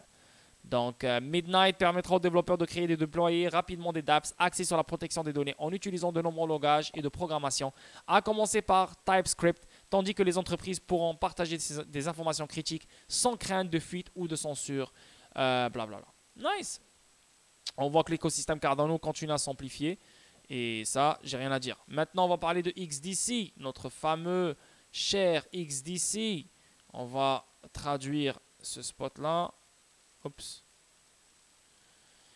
Et après, on va... Oh, qu'est-ce qu'il a là? Après, on va attaquer qui? Notre préféré pour le moment, Telcoin. The one and only. Donc ici, on voit... ça se traduit pas là? Non, ne dis pas que ça se traduit pas. Ah putain. Ça se traduit pas. Yo, il y a tellement de choses à dire. Ok. Mais ça parle de trade finance. Ça parle de XDC. J'aurais voulu parler de lui là, mais... Why XDC, tu vois? Donc, mais je vais parler... Tu sais quoi, je vais prendre ça first. Je vais prendre ça. Je vais aller sur DeepL. Je vais traduire. Et on va aller doucement, doucement. Tu vois comment je fais les choses avec vous? Je suis là pour vous, les gars. Tu vois? C'est comme... Donc là, on va essayer de... D'abord, ça parle ça parle de XDC ici. Ça parle de... vu par les gouvernements, digital assets will reduce costs, boost liquidity and bring new investors into global trade. Donc, on parle de les actifs numériques, on parle d'économiser, économiser sur les frais, booster la liquidité et ramener des nouveaux investisseurs dans le trade finance. On sait qu'il booste les liquidités sur un réseau très bien connu, le XDC Network, donc le token XDC, il est là pour booster la liquidité sur le réseau XDC Network. On sait qu'il est là pour réduire les frais, hein, c'est fucking rapide, et plein de choses. Et on sait qu'il est là pour améliorer le financement du commerce, donc éventuellement ça parle de XDC ici. Le financement du commerce est une classe d'actifs sous-estimés qui sous-entend des billions de biens et de services échangés dans les nations chaque année. La technologie blockchain est particulièrement adaptée pour alimenter les rails financiers du commerce transfrontalier. Et les juridictions du monde entier en prennent note. Cela inclut les régulateurs du commerce, des banques et des valeurs mobilières en Europe et au Royaume-Uni, en Asie du Sud-Est et au Moyen-Orient. Sans le financement du commerce, le monde s'arrêterait littéralement. Ça, c'est vrai. Sans le financement du commerce, le monde s'arrêterait littéralement. Il n'y aura pas d'importation, il n'y aura pas d'exportation, il n'y aura pas de commerce, il n'y aura rien. On estime que 80 à 90% de l'ensemble du commerce mondial en dépend, qu'il s'agit du fret routier traversant la frontière entre les États-Unis et le Mexique ou des porte-conteneurs traversant le Pacifique. C'est pour ça que les chaînes d'approvisionnement, les ports maritimes, tout ça vont être aidés, modernisés par le réseau XDC. Compte tenu de l'importance du commerce pour les économies nationales, il n'est pas surprenant que les législateurs et les régulateurs suivent de près la manière dont il est financé. C'est là que les choses se compliquent. Par définition, le financement du commerce implique au moins 2 pays différents avec des régimes réglementaires qui ont peu de chances de s'accorder de manière simple.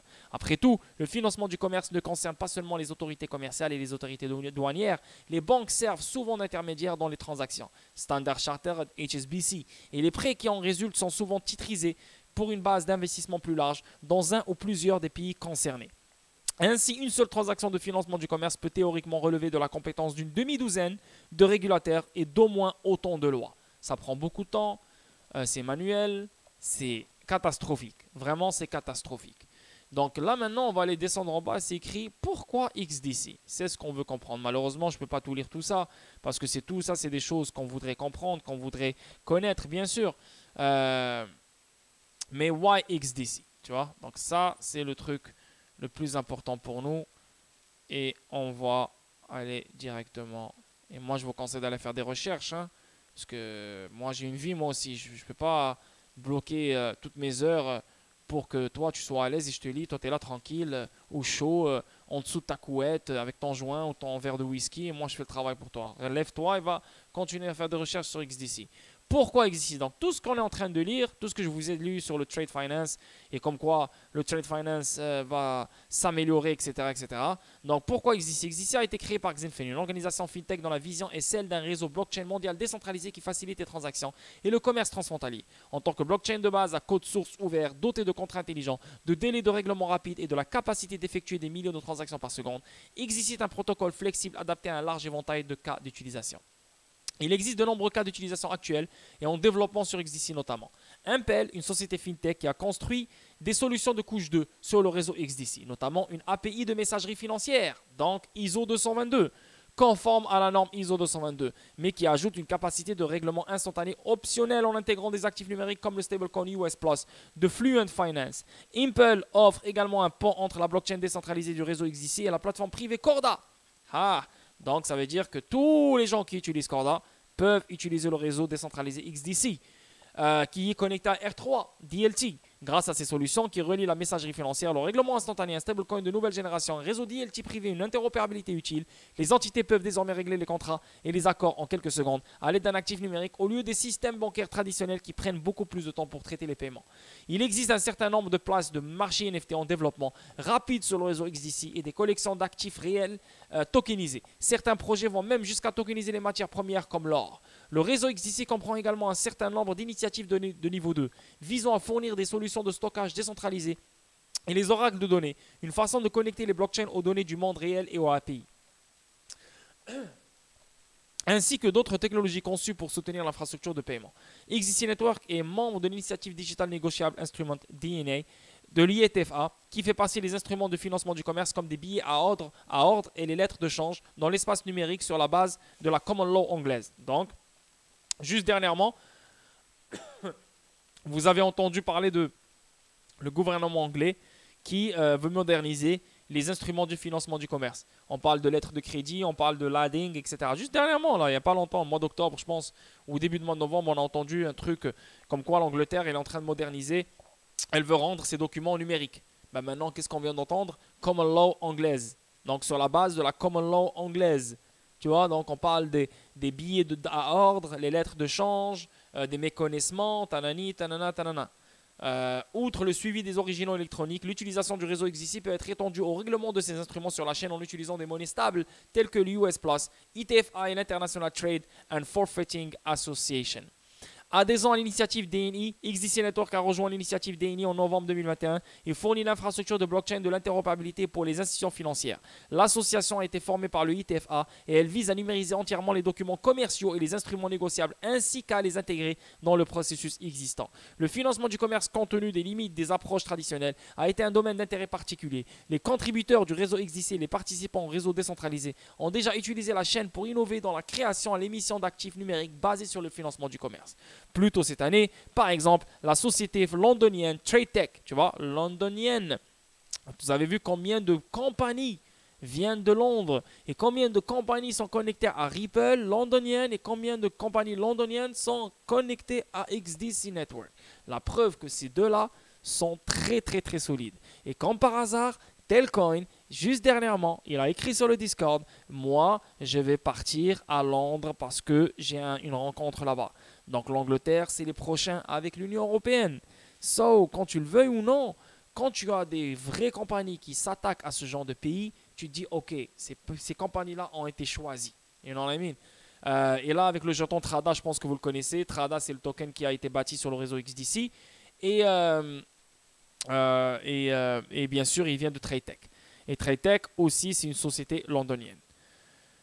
Et moi, je vous dis, les gars, continuez à faire vos recherches sur XDC. Moi, je pense que vous n'avez même plus besoin de faire des recherches sur XDC. XDC, c'est une bombe. C'est incroyable, XDC. Beaucoup d'argent qui vous attend si vous avez investi sur XDC. Ça, c'est tout ce que j'ai à vous dire. Vous pouvez même aller all-in sur XDC, que XDC, et votre vie est faite. La vérité. Ok, donc là maintenant on va s'attaquer à notre cher ami, notre préféré. Maintenant c'est Telcoin. Donc premier truc ici. Et là ça s'est sorti à 12 heures. Donc ça parle une brève réflexion sur Telcoin. Donc telle femme, je ne fais pas ça d'habitude, mais ce que nous avons entendu cette semaine confirme ce que j'espérais se passer dans les coulisses de Telcoin. Ceci n'est aucun cas un conseil financier, blablabla. Voici ce que j'ai recueilli et quelques spéculations à considérer. Telcoin est une start-up technologique blockchain fondée en 2017. C'est une vraie entreprise dirigée par de vraies personnes avec de vraies licences partout dans le monde. Au cours du précédent marché baissier, ils ont complètement remanié l'entreprise et son personnel d'origine, y compris l'un des deux fondateurs, bien que la communauté soupçonne qu'il se cache toujours et IMO semble percevoir un pourcentage de redevance. Donc là, on dirait comme s'il y a l'un des fondateurs, il se cache toujours, il ne veut jamais apparaître. L'équipe actuelle est principalement composée de cadres supérieurs qui ont une formation en cybersécurité, en stratégie de blockchain, en développement commercial mondial et en droit bancaire. Ils sont relativement légers sur les bottes sur le train, c'est-à-dire les bourreaux. C'est quoi ce délire là? Pourquoi tu me stresses toi? Yo. Ok, c'est ça.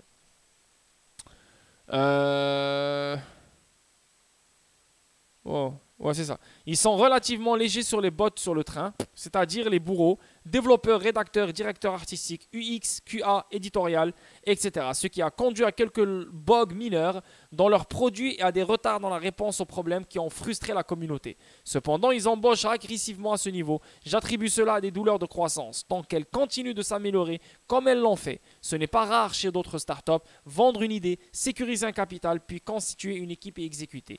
L'idée avec laquelle ils ont commencé semble avoir évolué, passant simplement de fournir des envois de fonds transfrontaliers plus rapides et plus abordables via la blockchain à une focalisation plus large sur la création d'une gamme complète de services financiers. Et plus important encore, en spéculant ici, étant l'un des premières, sinon la première banque d'actifs numériques soutenue par le gouvernement fédéral aux États-Unis.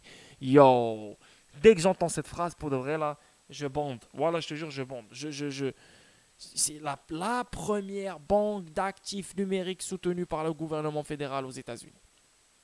Permettez-moi de mettre en contexte. Depuis la création de la nouvelle équipe vers 2019 et cette évolution, ils se sont principalement concentrés sur la conformité. Ils ont aidé à la rédaction et à l'adoption réussie d'une nouvelle législation sur la cryptographie dans l'État du Nebraska, en partenariat avec d'anciens régulateurs bancaires ainsi qu'avec le colocataire du collège du PDG Paul Nooner, qui à l'époque était membre de l'Assemblée législative de l'État du Nebraska, mais a depuis assumé bureau en tant que représentant des États-Unis pour le premier district du Nebraska, après avoir remporté une élection spéciale le 22 août et rééligible le 8 novembre. On pourrait supposer qu'avoir un ami proche siégeant à la Chambre des représentants des États-Unis qui connaît bien les complexités de la réglementation de la cryptographie et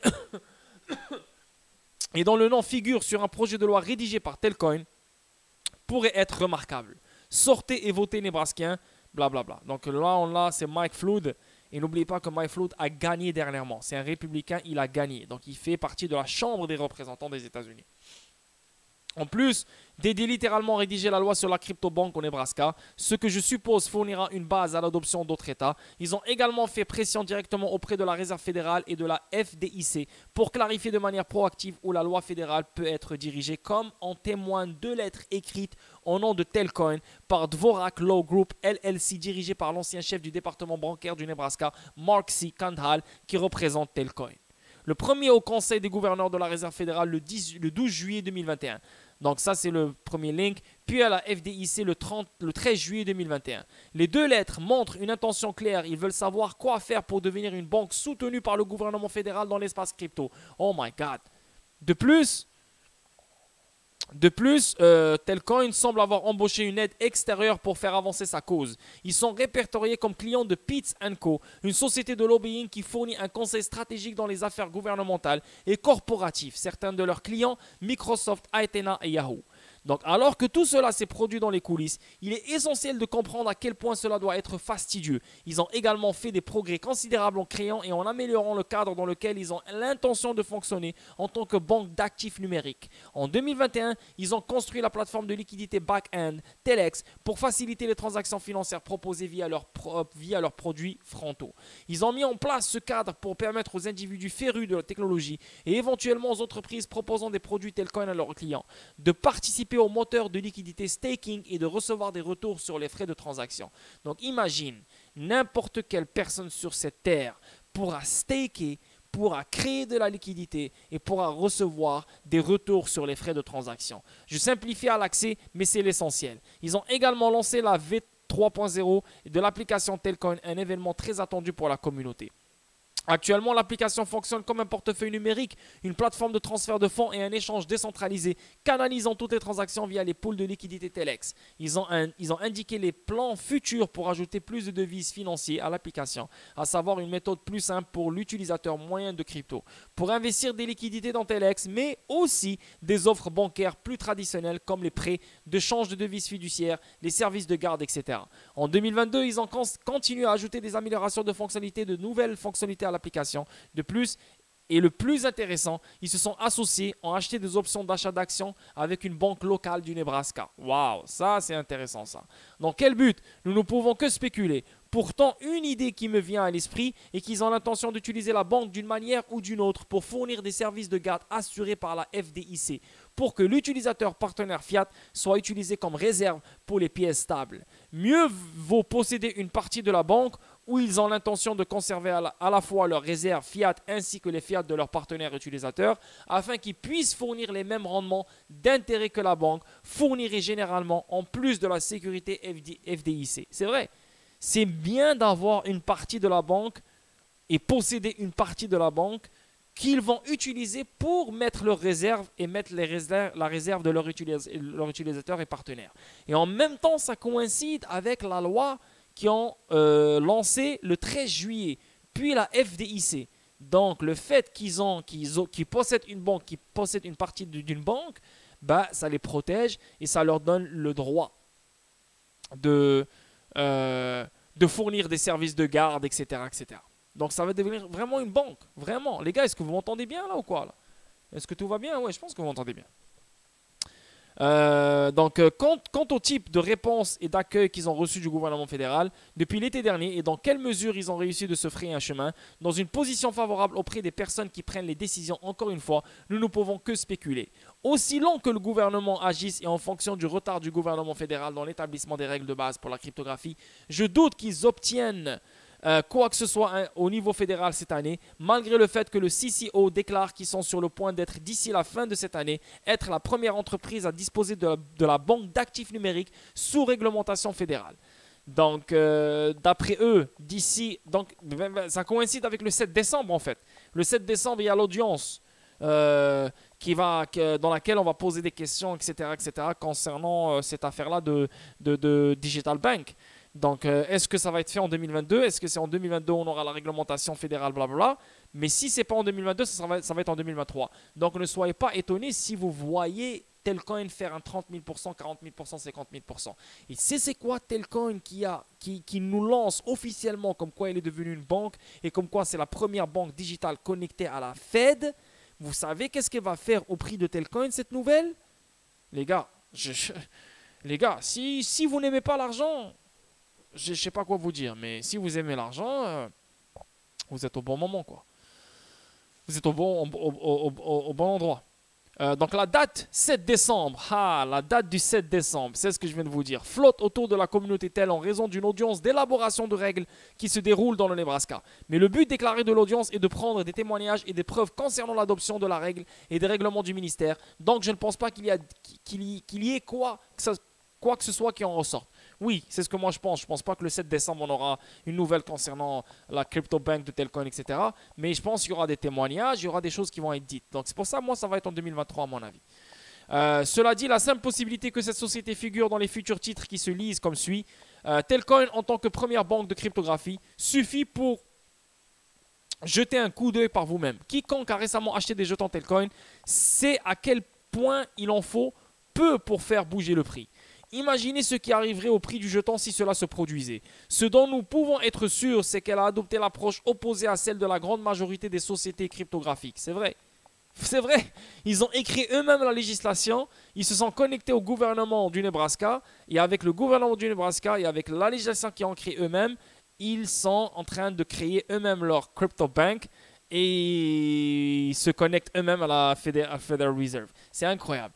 Elle travaille de manière proactive avec les régulateurs et législateurs avant de prendre des mesures et suivre les conseils qu'elles ont à la lettre de la loi, y compris au grand désarroi de la communauté. C'est pour ça qu'on les voit, ils sont très calmes.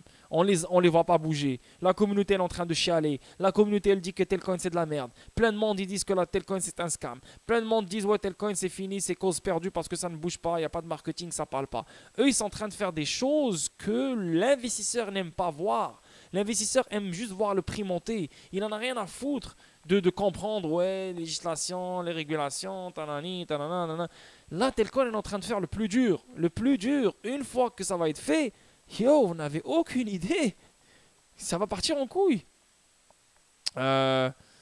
Donc, à mon avis, c'est parce qu'ils ne veulent pas être perçus comme faisant quoi que ce soit qui pourrait relever du droit de valeur mobilière, c'est-à-dire tel que défini par la SEC. Donc voilà, s'ils commencent à faire du marketing, s'ils font parler d'eux, la SEC va venir et va leur dire hey, vous êtes une security, donc une affaire juridique, et là, ça pourrait niquer les choses pour Telcoin. Donc le fait qu'ils restent calmes, le fait qu'on n'entend pas parler d'eux, le fait que personne parle d'eux sur Twitter, et le fait qu'ils sont en train de se rapprocher des régulateurs et des législateurs, ça, c'est merveilleux pour nous, les gars. La seule communication promotionnelle extérieure que vous trouverez de la part de l'équipe concerne les services fournis par leurs produits qui utilisent les jetons TEL dans le cadre de ces services et ils ont seulement commencé à promouvoir ces services alors qu'ils continuent à construire et affiner l'application et le framework Telex. Donc Telex continue à se faire développer ici. Magnifique article venant de Telcoin, pas Telcoin mais un gars qui aime Telcoin en fait. Donc, prochain truc ici, un autre truc ici venant de Telcoin encore. Et là, ça parle de self-custody, donc faire confiance ou ne pas faire confiance, l'autogarde assistée de Telcoin. Quelle année ça a été? Donc, on a Dokwan de Terra Luna, on a Sam, du drame partout. Mais plus près de chez nous, l'adoption du portefeuille Telcoin a considérablement augmenté à la suite du récent crash de FTX. Les questions clés sont les suivantes. Le portefeuille Telcoin est-il le meilleur? Et si oui, qu'est-ce qui le rend meilleur et quel problème résout-il? Le problème de confiance, blablabla, on ne va pas parler de problème de confiance, ce n'est pas notre problème. Mais moi, j'ai envie directement d'aller... Voilà, la solution de Telcoin à la négligence personnelle. La question est alors, comment Telcoin résout-il le problème de négligence personnelle? Dans une interview Memo Web 3, plus tôt cette année, le PDG de Telcoin, Paul Nooner, a été interrogé sur le portefeuille de Telcoin. Il a expliqué qu'au cœur de leur modèle se trouve l'autogarde assistée. L'autoconservation permet aux utilisateurs de posséder les clés privées associées à leur portefeuille. Cela signifie que personne d'autre ne peut accéder au portefeuille, à l'exception de la personne qui détient les clés. Semblable à ce que James Howells et Stephen Thomas avaient. Dans les deux cas, le portefeuille pour James et les clés pour Stephen ont été perdus. Alors comment Telcoin résout-il cela? Comme expliqué par Coinbase, nous devons comprendre que lorsqu'un utilisateur ouvre un portefeuille de crypto-monnaie, il reçoit deux clés, une clé publique et une clé privée. Dans ce cas, la clé publique fonctionne comme une comme une adresse email à laquelle la crypto peut être envoyée et reçue.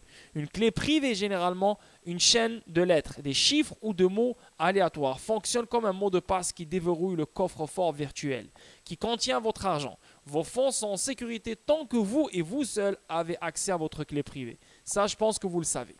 Donc, eh bien, dans le cas de Telcoin, cependant, le modèle est légèrement différent. Telcoin dispose d'un système d'autoconservation assisté à 3 clés. Au lieu de seulement 2 clés, ok, donc en fait, c'est 3 clés. C'est pas juste 2 clés, c'est 3 clés. Ok, avec Telcoin.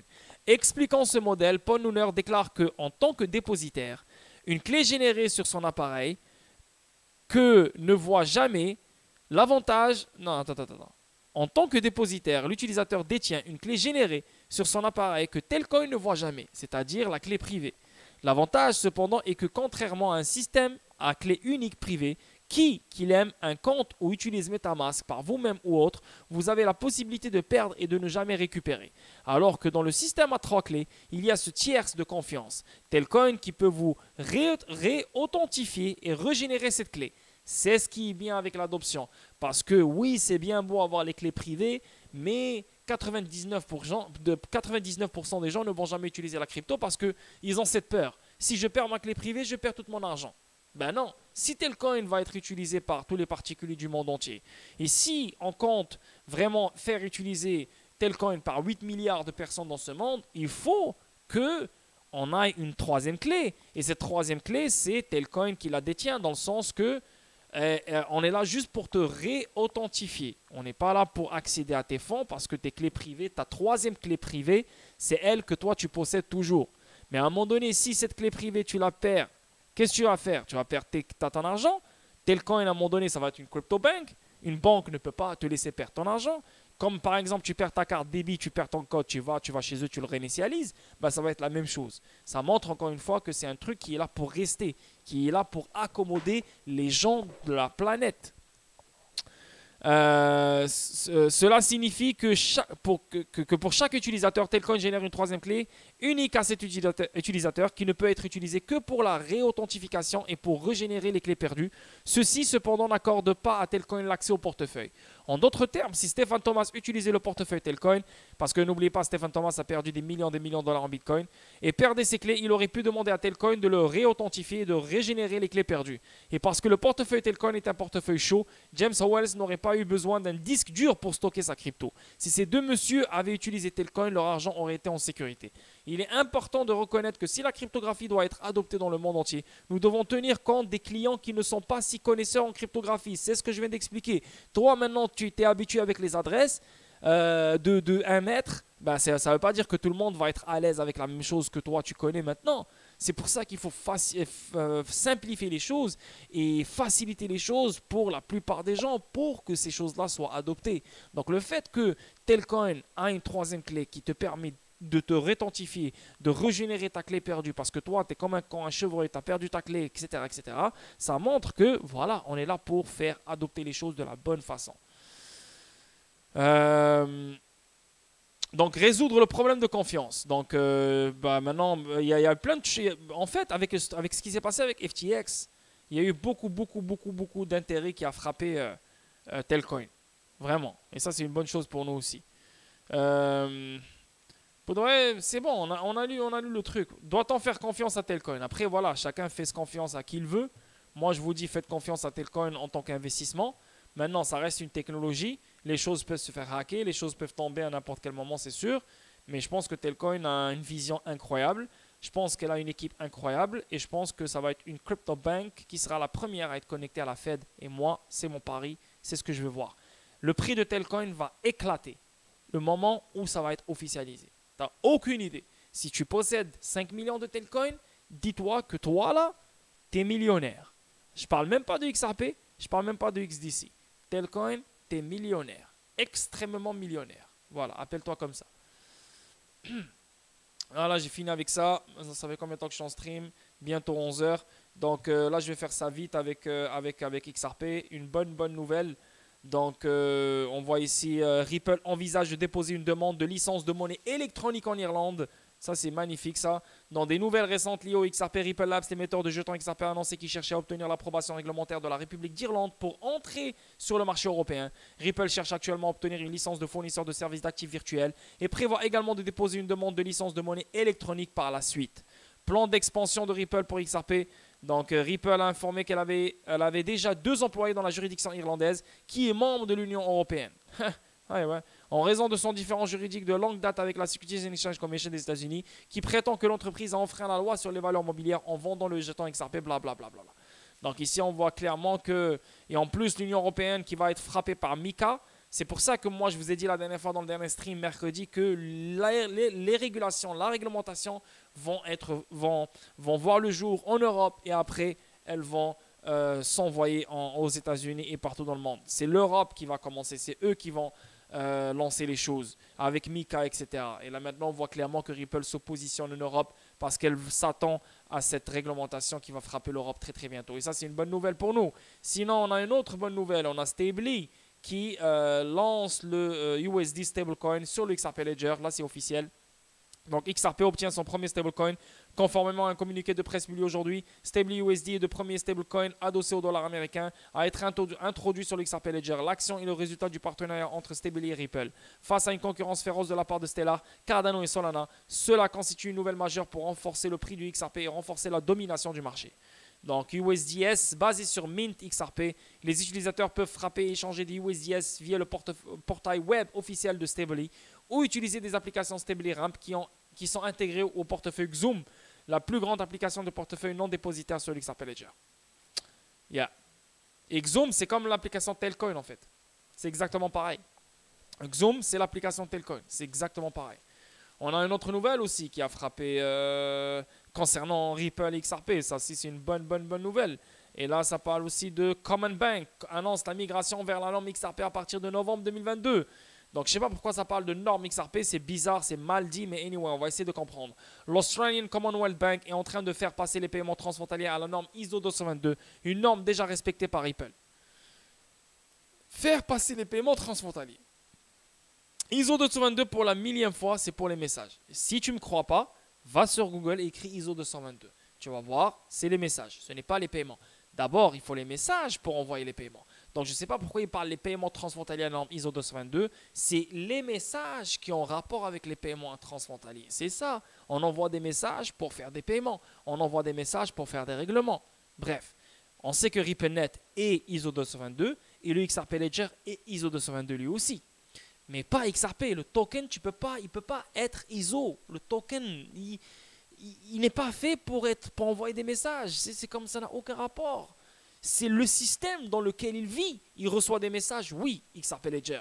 RippleNet, oui, ISO 222. Combank va commencer à utiliser la norme XRP. C'est quoi ça, la norme XRP?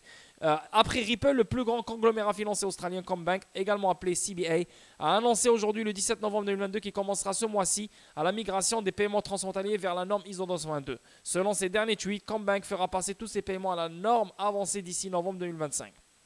Combank a dévoilé ses nouveaux plans ISO tout en répondant à un commentaire d'un utilisateur de Twitter demandant des mises à jour sur l'ISO 222. Le géant bancaire australien a tweeté: bonjour à tous, à partir de novembre 2022, les paiements transfrontaliers commenceront à migrer vers ISO 222. Tous les paiements devront être effectués et reçus en utilisant ISO 222. Tu vois?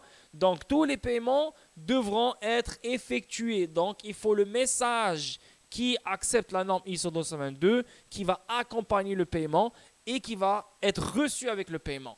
Le message qui accompagne le paiement. Donc, quand on dit les paiements transfrontaliers commenceront à migrer vers l'ISO 222, ces paiements transfrontaliers auront des messages qui vont les accompagner. Donc, directement, sont ISO 222. Mais techniquement, ce n'est pas des ISO 222 les paiements transfrontaliers. C'est les messages qui les accompagnent. La migration standard XRP marque un grand exploit pour la scène technologique et les institutions financières car elle offre de nouvelles possibilités inégalées pour les transactions transfrontalières. Plus intrigante est l'utilisation déjà établie par Ripple de la norme XRP. C'est quoi ce bordel norme XRP? Qu'est-ce qu'ils me disent là? Je vais casser l'ordinateur là, il me stresse là. Ripple qui utilise XRP dans ses opérations et dans le réseau RippleNet a été initialement conçu pour se conformer à la norme ISO 222. Je répète, Ripple qui utilise XRP. Pas juste Ripple, mais les banques et les institutions financières qui utilisent XRP, bien sûr, qui se trouvent sur le réseau RippleNet. a été dont le réseau RIPENET a été initialement conçu pour se conformer à la norme ISO 222. Ça, voilà, là, je leur donne raison. Là, j'ai rien à dire. Le réseau RIPENET a été initialement conçu pour se conformer à la norme ISO 222, répond déjà à la norme. ISO 222, la norme avancée pour les institutions financières. Bref, on ne va pas parler de ISO 222, mais là, tout ce bordel, tu vois le titre, que ça parle de norme XRP, c'est pour cliquer. Les gens sont en train de stresser, ils sont en train de s'exciter, ils disent n'importe quoi. Encore une fois, ils ne veulent pas réfléchir avec leur putain de neurones. Les gens disent n'importe quoi, ils osent dire n'importe quoi. Même dans mon Discord, la stupidité, malgré leur diplôme, malgré leur expérience dans leur vie, les gens aiment être stupides, ils n'aiment pas réfléchir. RIPENET est un réseau dans lequel on communique, dans lequel on envoie des choses, des messages, on fait des paiements, whatever.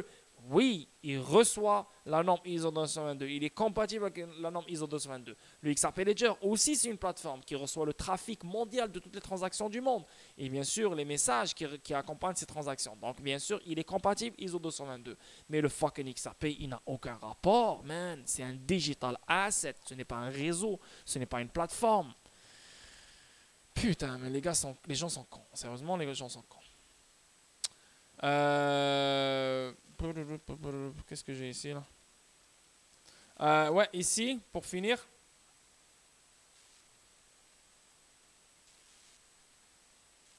Pour finir le stream, et là ça fait 1h42 là. Là je dois aller manger.